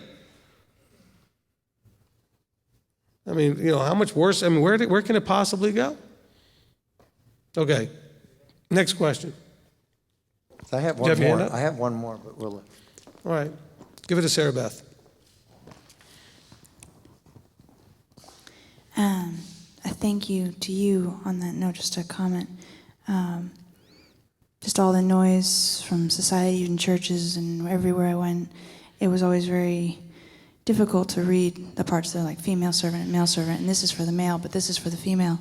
And just after being under you for a couple years now, that noise is gone, and I can just read it for what it is, and I really appreciate that. Amen. But verse 30 of 21, if a sin covering is laid upon him, then you shall give a ransom for his life, whatever is laid on him. What is that? Is that like Yeshua is our sin covering? No, sin covering would be some sort of an exchange or a penalty. In other words, like having to pay like a financial penalty. In other words, do this to cover the sin. Give an ox, give a bull, give a this. It's just sometimes when we do something, there's either some sort of a jail time or something, or there's a penalty that you have to pay. All right? So this is just the cost. There's a cost penalty. All right? Okay. All right, my last one, 22:29. Do not delay in giving your harvest. Is this referring to tithing? Where? 22:29. 22:29. Yeah, I mean, it's going to have a tithing related thing. He's not talking about there specifically using the wording, but when he's talking about do not delay your harvest and your vintage, give me the firstborn of your sons, it could be, anytime he talks about firstborn of anything or the beginnings of things. Of course, the word giving is in italics, so I'm not sure that that's actually even in the Hebrew there, but do not delay your harvest and your vintage, but give me the firstborn of your sons. Likewise, you are to do with your oxen and your sheep. It is to be with his mother 7 days. On the 8th day, you give it to me. So it's probably talking about tithing. It's a good guess that that's the issue there. All right, good, because then I can say, this is my second time during the third tithe, and I'll tell you what, I don't miss the 30%. Amen. I remember the first time you went through it, and it was quite the experience, Okay, so Manny, go ahead after, we got through some of those things really there. That was really good stuff. As a matter of fact, there's a lot of people on here that are grateful for everything that you're going through right now, or everything that you're going over. Well, good. I appreciate that. A lot of people are learning a lot. Some people are mentioning just how grateful they are, how amazing Torah studies have been here, and some people have mentioned on here that they've learned more watching Torah studies here than they have in, attending church in the last lifetime. Oh, I appreciate that. Praise Yah. And before we move on, I just want to say with everything that you were saying, I was reminded of two sayings. One is that we don't see the world as it is. We tend to see the world as we are. And one that I was reminded of was a picture I made of one of your quotes that said, when are we going to stop being afraid of the process of growing up? Which I thought was so amazing. I appreciate that. And by the way, one of the reasons why you're learning more here than maybe in a lifetime of the other stuff, whatever it is that you guys said, is because you might not have had somebody willing to stand up in front of you and be real. And not afraid to be real and deal with real stuff, but be more worried about political correctness or keeping it fluffy or just pumping things up or whatever. And so I say this all the time. I have a life commitment to help you get from where you are successfully into that kingdom. And I'm not helping anything if I sugarcoat or beat around the bush or, hem and haw about something. But if I talk about it straight, it may get a few strange looks. And some people are like, oh, I can't believe he's talking about that. But it's necessary. Somebody needs to talk about it. And not necessarily in closed council sessions, but for everybody to hear. Because this is the real stuff we're dealing with. And back to the last thing that Manny said about, it's not, basically how that we see the world a certain way, but we see it through our own. You have to remember you're looking at everything through the filters of your emotional experiences and junk. And your job is to keep removing the filters. Because you're still not seeing the world as it is if you still have filters. And your life experience is part of that whole life experience is putting filters in front of your eyes. The abuses that you've been through, the mistreatments that you've been through, the negative experience that you've been through, all are like a filter going in front of your eyes that alters the reality that you're looking at. I'm not talking about filters like just color filters. I mean, so you're really seeing things and they're not exactly, you're seeing things that aren't even there. I'll give you an example. We've had people many times in our history and leadership here. Thankfully, there's been witnesses that can prove that it didn't happen the way we was claimed. But we've had people, we've had to tell them from time to time, no, that's not going to work. That's not the way it is. Or you're the one who's actually at fault here. Or something like some negative comment that's a criticism that they needed to hear. And they'll come back later and say that we yelled at them. Because through their filter, that's what they experienced, even though a person may never have raised their voice. I mean, that happened to me at least once, and actually at least twice, when I had somebody sitting right next to me who was like, wow, you never even raised your voice. Only like a week later to see someone post on Facebook, well, I talked to Rabbi and he was screaming at me on the phone. It never happened. But I promise you, They absolutely, through their filters, that's what they thought. Their filters made that falsehood so real. How much is happening to you like that? Where you're not seeing the world correctly because the filters are so strong that you're processing things in such a skewed way, but you don't know. You don't know that that's not real. Remember, perception is reality in your head, right?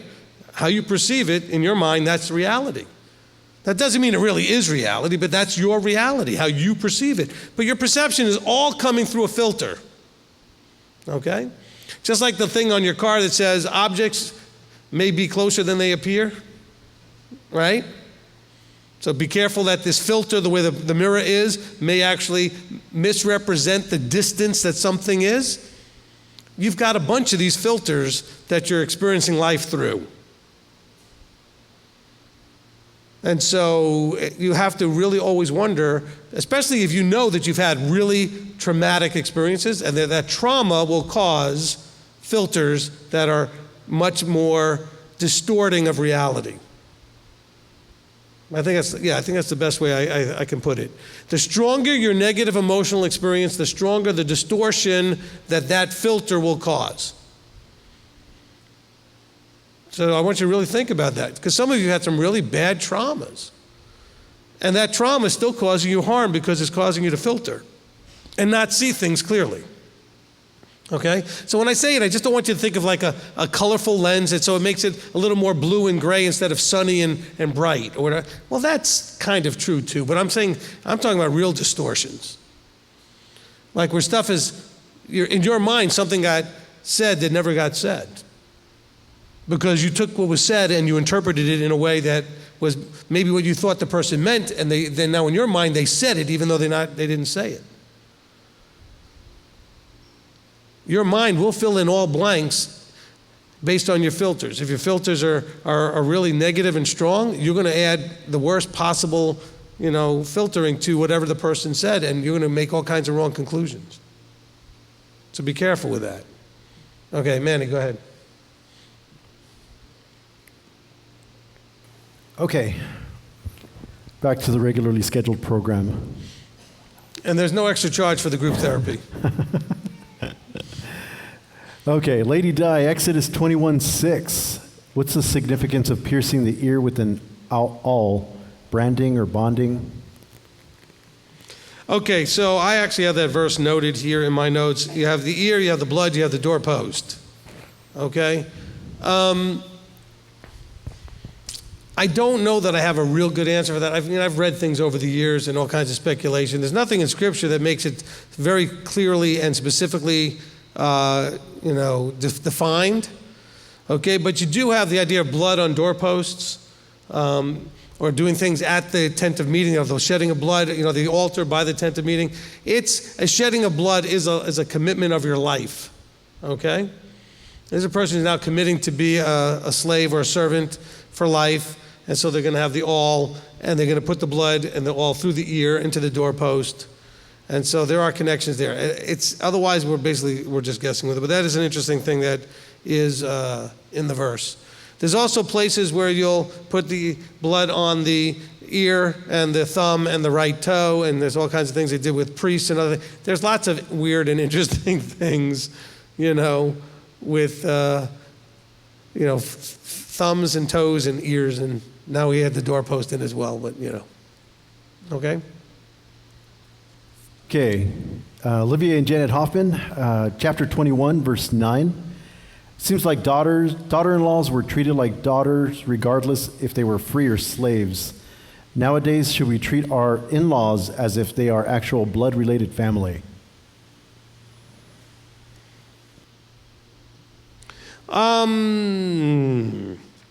You have much, much, much less control over how that comes about than was happening here. Okay? I mean, you're randomly stuck to your in-laws based on choices your children will make. All right?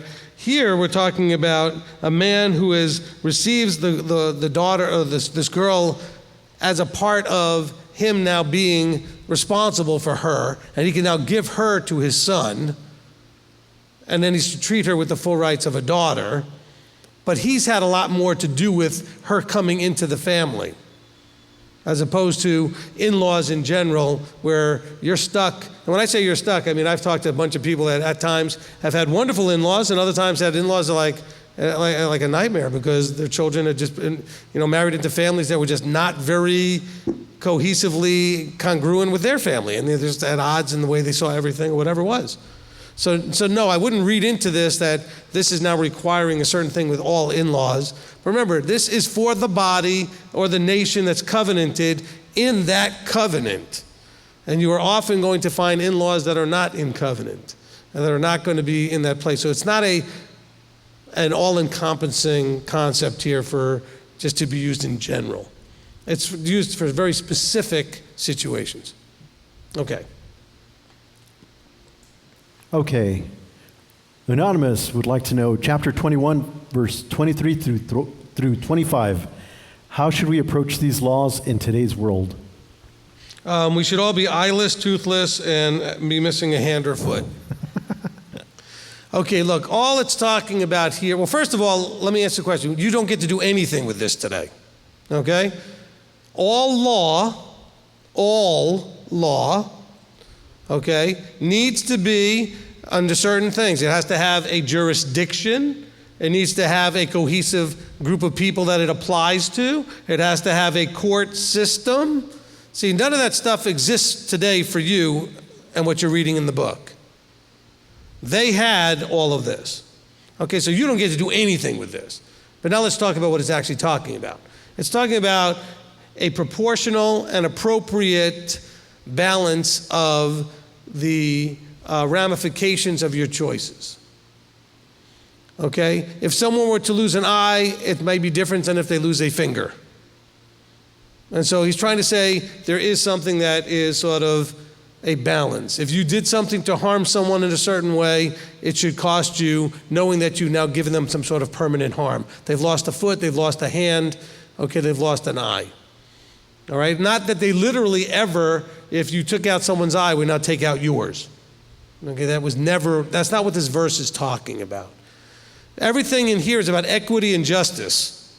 Okay? If your ox were to gore somebody, that's one thing. If it was to gore somebody and kill them, that's a different thing. If you knew that the ox had the tendency to gore people, that was a different thing. So it had to do with equity and justice. So the eye for eye, tooth for tooth thing, all right? Let's face it, if I knock out your tooth, it's inconvenient to some degree. It may affect how you look and everything, depending on what tooth. It's not the same, though, if I take away your eye or your foot or your hand. And so it's simply saying that compensation would be appropriate to what the damages were. Okay, next question. But again, I'm sorry, let's remember that all of these things, like when people say to you, oh, so you do the Torah, what are you going to do, start stoning people now? And I used to always say, well, yeah, I think we should, and we should start with you. But no, we have to remember that you can't, tell them, no, we're not stoning people. And then they can look at you and say, oh, well, so you're a hypocrite then. Say, no, I'm a Torah observant person. I would be breaking the law to stone somebody without the nation, without the court system, without the things necessary, the jurisdiction. Some things had to be done in the land. If you're not in the land, it wouldn't apply. Okay? Okay, so these are things like all law. You do something here in Tennessee, it may not be the same ramifications when you go over to Kentucky or if you go down over to Alabama. Okay, one of the bordering states, you go to Georgia. The law may be different about that one particular thing. It has to do with jurisdiction. Okay? And how those laws would apply. And so that being said, recognize that when you're reading Torah, we have no way to implement the penalties of these laws. So you do the best you can to observe, and the place you live may have, look, you murder, that's a Torah command. We're not going to do what Torah says, but the government that you're under will probably give you a problem for murder or stealing. There are laws in the countries you live that cover a lot of this stuff. Okay? And you may come under local government law, jurisdiction-wise, right? It may be state, it may be federal. And they all have different ways of handling things. Okay, now you can go to the next question. Okay, let's see. Anonymous 66, chapter 22, verse 9. Some of these laws apply to specific situations that may be difficult to translate. I guess you answered that already in your own way. It's the same question. Say one more. I didn't get the question part. What was that? No, I think you answered that. Okay. Something I was reading.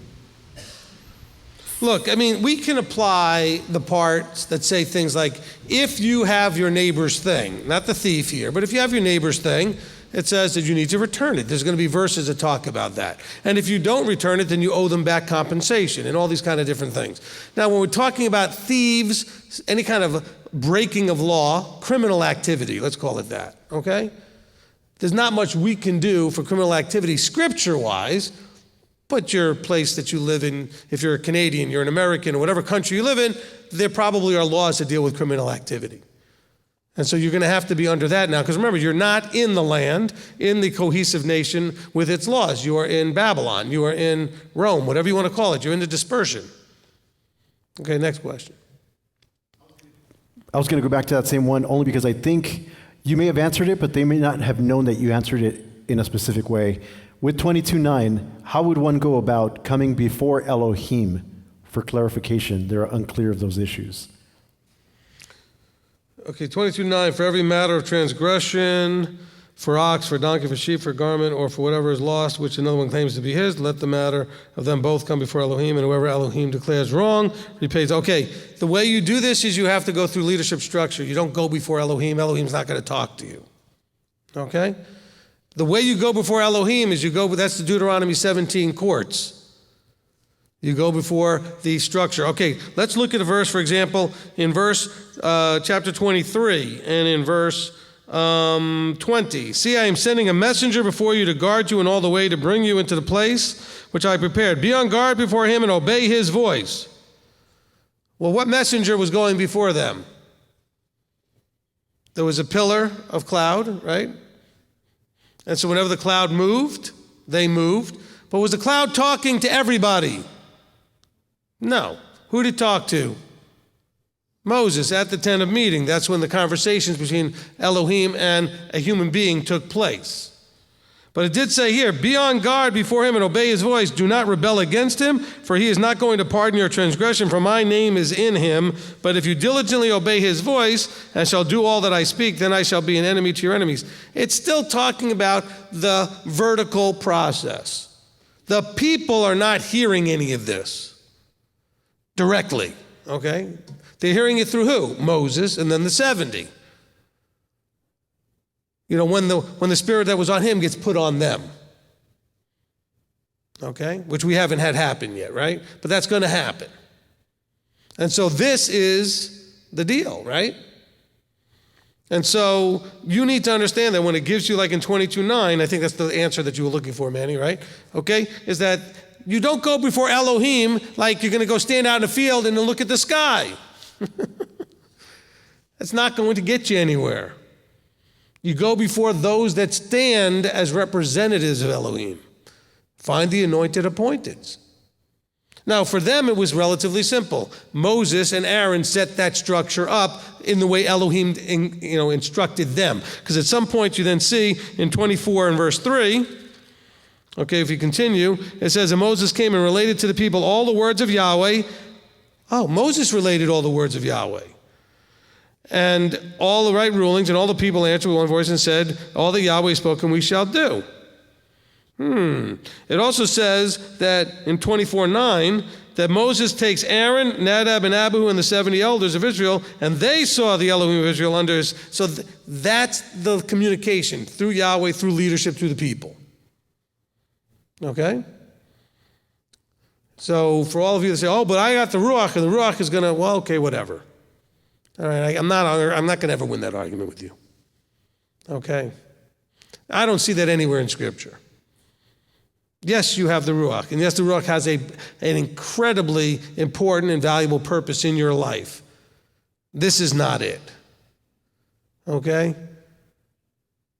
All of the instruction and the right rulings comes through structure. Okay? Through his structure. And we can see that very clearly when we finally get to Deuteronomy chapter 17. And by the way, you're told, just like you were told here, that you better obey. Listen, look at the words in chapter 23 and in verse 21. And be on guard before him and obey his voice. Do not rebel against him, for he is not going to pardon your transgressions. Okay, in Deuteronomy 17. And in verse 11, do according to the Torah in which they teach you, according to the right ruling which they say to you. Do not turn to the right or the left from the word they declare you. And the man who acts arrogantly is to not listen to the priest who stands to serve there before Yahweh, your Elohim, or the judge. That man shall die. So shall you purge the evil from all Israel. Let all the people hear and fear and no longer act arrogantly. See, the same thing's happening in Deuteronomy 17 that's being told right here in Exodus. So it's very important. Okay, thanks for asking me to clarify that.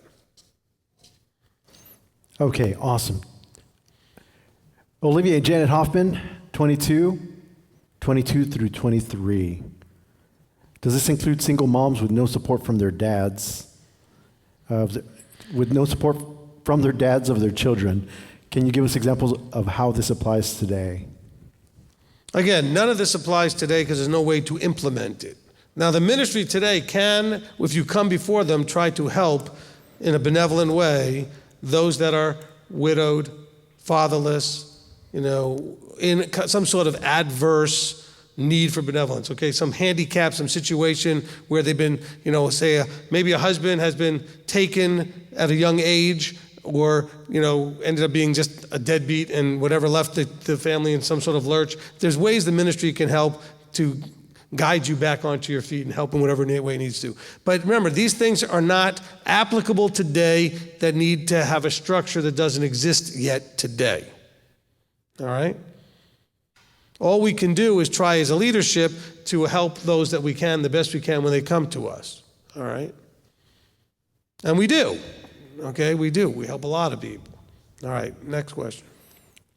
Okay, next one is from Nancy H. She would like me to ask you about 22, verse 28.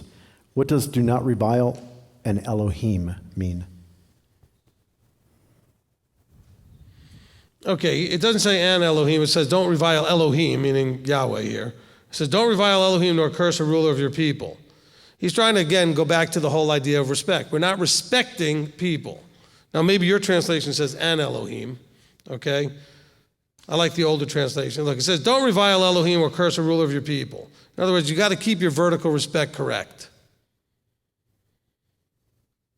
Okay, does the new translation say an Elohim?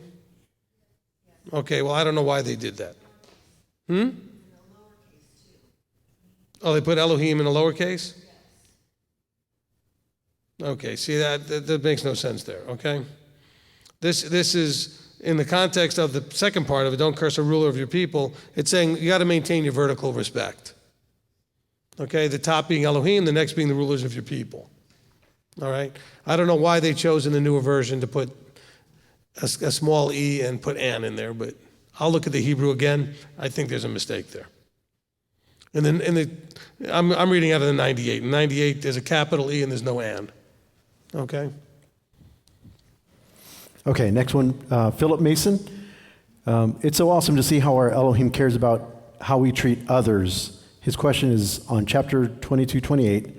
Oh, same thing, Okay. reviling an Elohim. Also, he adds, is this about the tithe? 22, 29. Yeah, we already answered that. Okay. Let's see. Alana would like to know, can you clarify 23:3 and 23:6? They seem to contradict, but I'm not sure.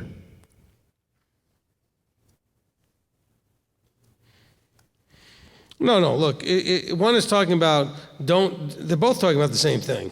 Okay, in 23:3 it says, do not favor the poor man. Okay, so if there's something going on, you're not going to favor the rich or the poor. In other words, one doesn't get, more of a pass, so to speak, or, a higher treatment just because of their financial status. And then in 6, it says, do not turn aside the right ruling of your poor in his strife. In other words, and don't set aside the right ruling because they're poor. In other words, don't let their status affect what you do. Don't give them favor and don't put aside anything. They are still going to be responsible for things they need to be responsible for in case they're guilty of something, and you're not going to give them more than they are supposed to get just because they're poor if they're on the other side of it. Okay? So they're both consistent, actually. Okay. All right? Because you're going to find other ones that say, do not favor the rich. Okay? There are other verses that say the same thing. There should be justice in our right ruling. Okay, we do not show favor by financial status. All right, next.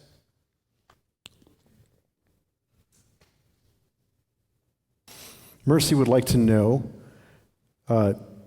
23 verse 15, do not appear before me empty-handed. Is this an offering or from the second tithe? No, that's an offering. Okay, so, and this goes to Deuteronomy. It's much more clear in Deuteronomy 16, 16, and 17, verses 16 and 17, where it says, 3 times a year all your males shall appear before me and not appear empty-handed. And then it says specifically that you're going to give based on your blessings. It's an offering. Okay, it's talking about the same feast. Here's unleavened bread, but in Deuteronomy 16, it's going to mention all of them. Okay, it says, in 3 times a year, all your males appear before Yahweh your Elohim in the place he chooses at the festival of unleavened bread, which is exactly what you're reading here in chapter 23. It says at Shavuot and at Sukkot, and none appear empty-handed. And now in verse 17 it explains, but each one with his gift. Okay, gift is not a tithe. Okay, tithe is obligated. Gift in his hand according to the blessing of Yahweh your Elohim he has given you. So it's clarified line upon line, verse upon verse. So what you're reading about in 23:15 is what they're talking about in Deuteronomy 16:16. Okay? Which is why you need to read your Bible over and over and over again to be able to connect the verses together. So that when you read that and you go, okay, that sounds similar to 16:16. Oh, there it gives more detail. Okay, good. Or come to Bible study so I could do that for you until you could do it for yourself. Okay, because that's always been my gift, is putting puzzles together. Okay? That's for sure.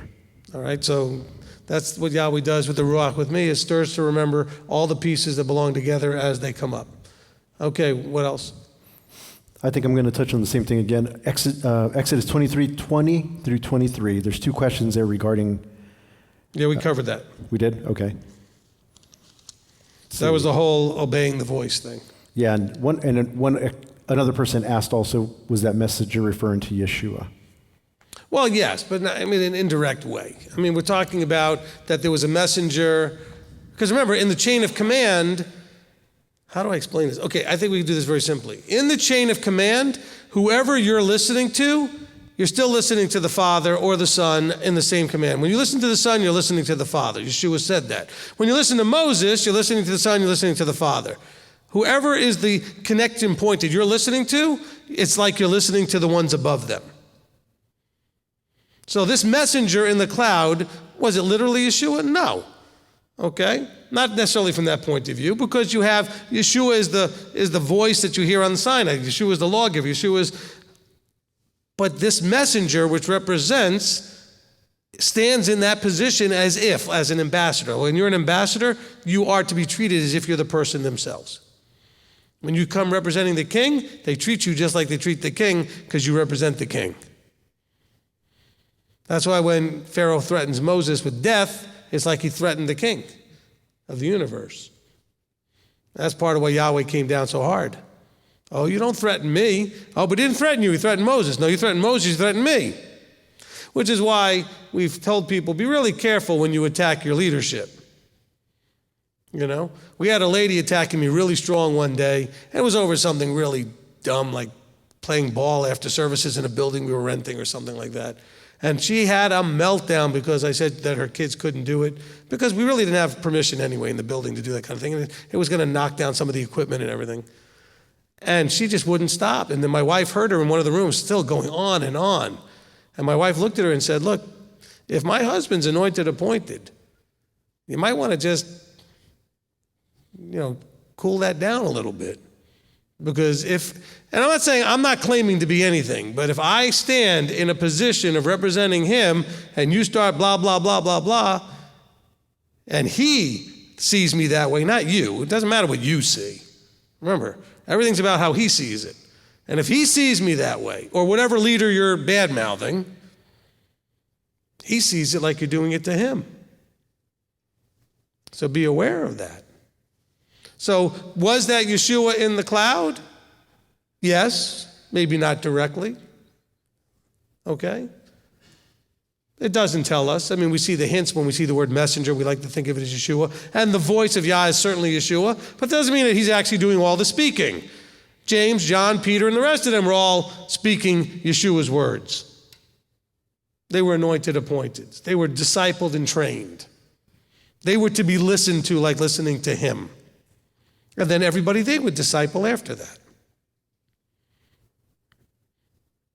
That's the same as the Deuteronomy 17:17 guys.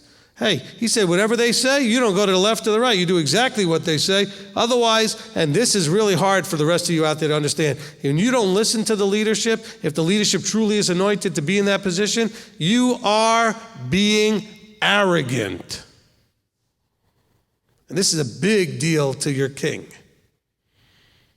Okay? He does not have any stomach for arrogance.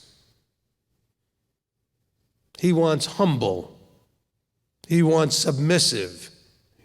He does not want stiff-necked arrogance. No tolerance for that.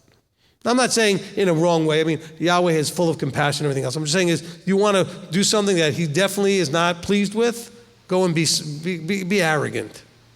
And we'll see how that works for you. All right? Now, you might say, oh, but you're the one being arrogant. That's my problem with him. It's not your problem.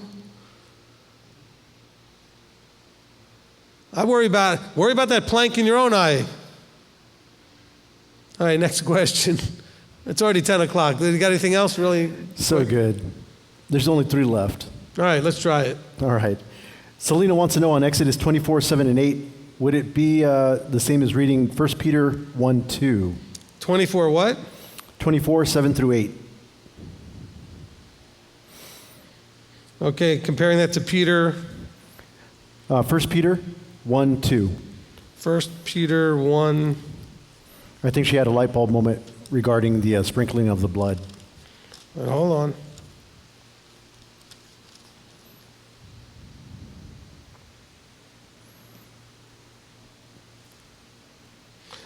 No, but I mean, of course, you're talking about sprinkling of blood, so you want to make a connection. This is the covenanting ceremony, okay? This is them saying that we're going to do everything that he said. We're going to, remember in verse 3 he says, and all the people said that everything that Yahweh said we'll do. And so the covenant has the sprinkling of the blood on the altar and the sprinkling of the blood on the people. And so this is part of the, now, do we have the metaphor of the covering of the blood with Yeshua, etc.? Yes, we do. Okay? But this was a very specific and unique act of this nation coming for the first time as a nation under authority. And they all said, now remember, they said this in chapter 19 also before the commandments were given. But here they are now ratifying the covenant by saying, we're going to shed the blood and sprinkle the blood, and they sprinkled it on the people and said, Amen and Amen. Okay? Okay. Mercy wants to know on 24, verse 10 through 11. She says, they actually saw Yah. I don't think that ever registered to me in the past.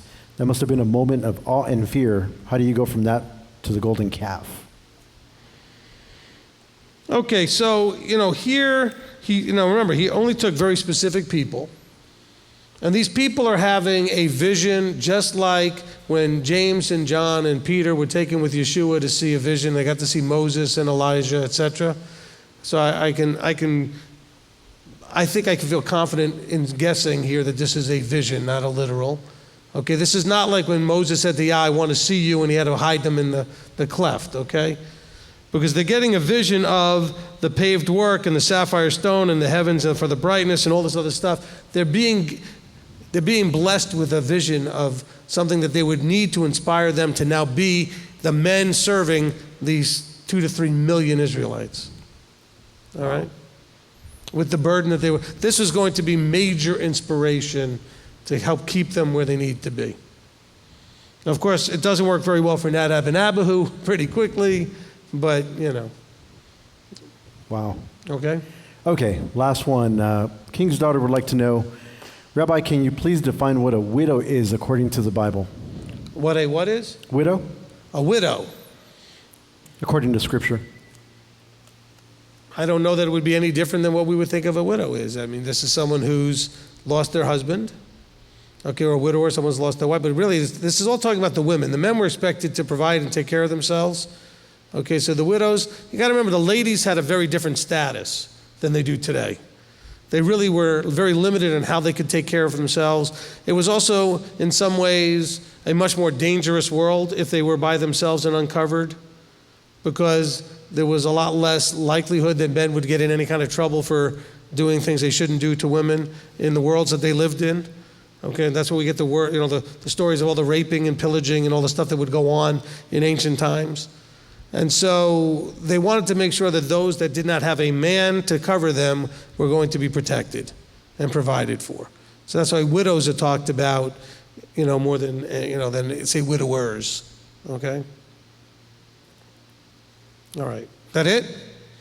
All right. Wonderful. Well, I hope you were blessed by this Torah study tonight and that you got something out of it. Okay? Let's see, there's one or two things left here that I want to mention. In 22:20, it does talk about putting under the ban. Just remember that means to utterly destroy. Okay? Okay, so being put under the ban means, generally means everything that's put under the ban is destroyed. Okay? And in 23:19, we get one of the first mentions of the whole do not cook a goat in its mother's milk. We didn't really get into that, and we don't need to necessarily, but it's very, very specifically talking, literally, don't put a kid and boil it in its mother's milk. Okay? It's not talking necessarily about cheeseburgers and other things that you might be doing with byproducts from the dairy or the milk of the goat or whatever. It's literally talking about a ritual of taking the young goat and cooking it ritualistically, not for a meal necessarily. There were things that were going on in those days, a lot of fertility, rights and issues and things like that. So this does get mentioned a couple of times, but we can always go to Genesis and see that Abram, put milk and meat in front of Yahweh and he ate it. Okay? So we see that in, I forget where it is, in Genesis 8, I think, or 18. Where is that? I'll tell you right now, real quickly. 8. Okay? And it was 8 and 18. Okay? Genesis 18:8. He took the curds, the milk, and the calf, which he prepared, set it before them, and stood by the tree while they ate. All right. Oh, well, that was before Moses. Yeah, well, but Yahweh doesn't change. Because that's all the Jews can come out with when you ask them about that. They said, well, but that was before Moses. Or they'll say, well, he ate the milk first, and then he waited an hour and a half, and then he ate the meat. It doesn't say that. Okay? Now stop making stuff up. All right. Let's go ahead and get somebody to close us in prayer. All right? Manny can, well, wait, Craig's got his hand up. Bring it to Craig. Manny's been talking for a while here. Craig went first. He can also go last, I guess. Started us off. All right, Craig's going to close us in prayer, and then anybody who wants to can come up here, and we'll go ahead and wave good night to everybody. Craig, go ahead. Avinu Malkeinu, our Father, our King, we come before you. We just thank you for all that you had shared with us today, and that you may give us the strength to continue to read and study and learn under our teacher. Year after year that we go through this, we just find new things every time.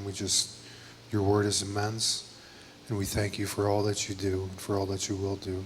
We just praise you and love you. Amen. Amen. Amen. And by the way, I do want to mention how much I appreciate that little one being here almost every week. Good job on you. Okay, Adeline, appreciate that. All right, the rest of you, whoever wants to come up, come on up.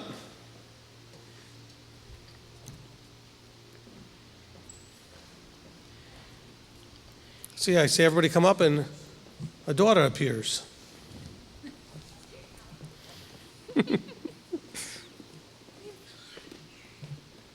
There we go. All right. Once you get everybody up here, I don't think it'll be hard to get us all on camera. Michael's going to come running over. Mexican in the middle. Might have to get out the coin here. All right. So on 3, we're going to wish everybody a... The guy stopped goofing off. Okay, we're going to wish them Laila Tov, which is good night. Shavua Tov, which is good weekend. Tell them we love them. Ready? Here we go. 1, 2, 3. Laila Tov! Shavua Tov! We love you! There you go. Hi.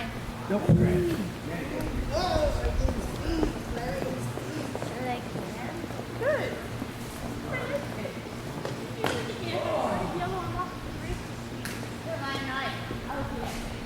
I'm still yellow right now. I'm green.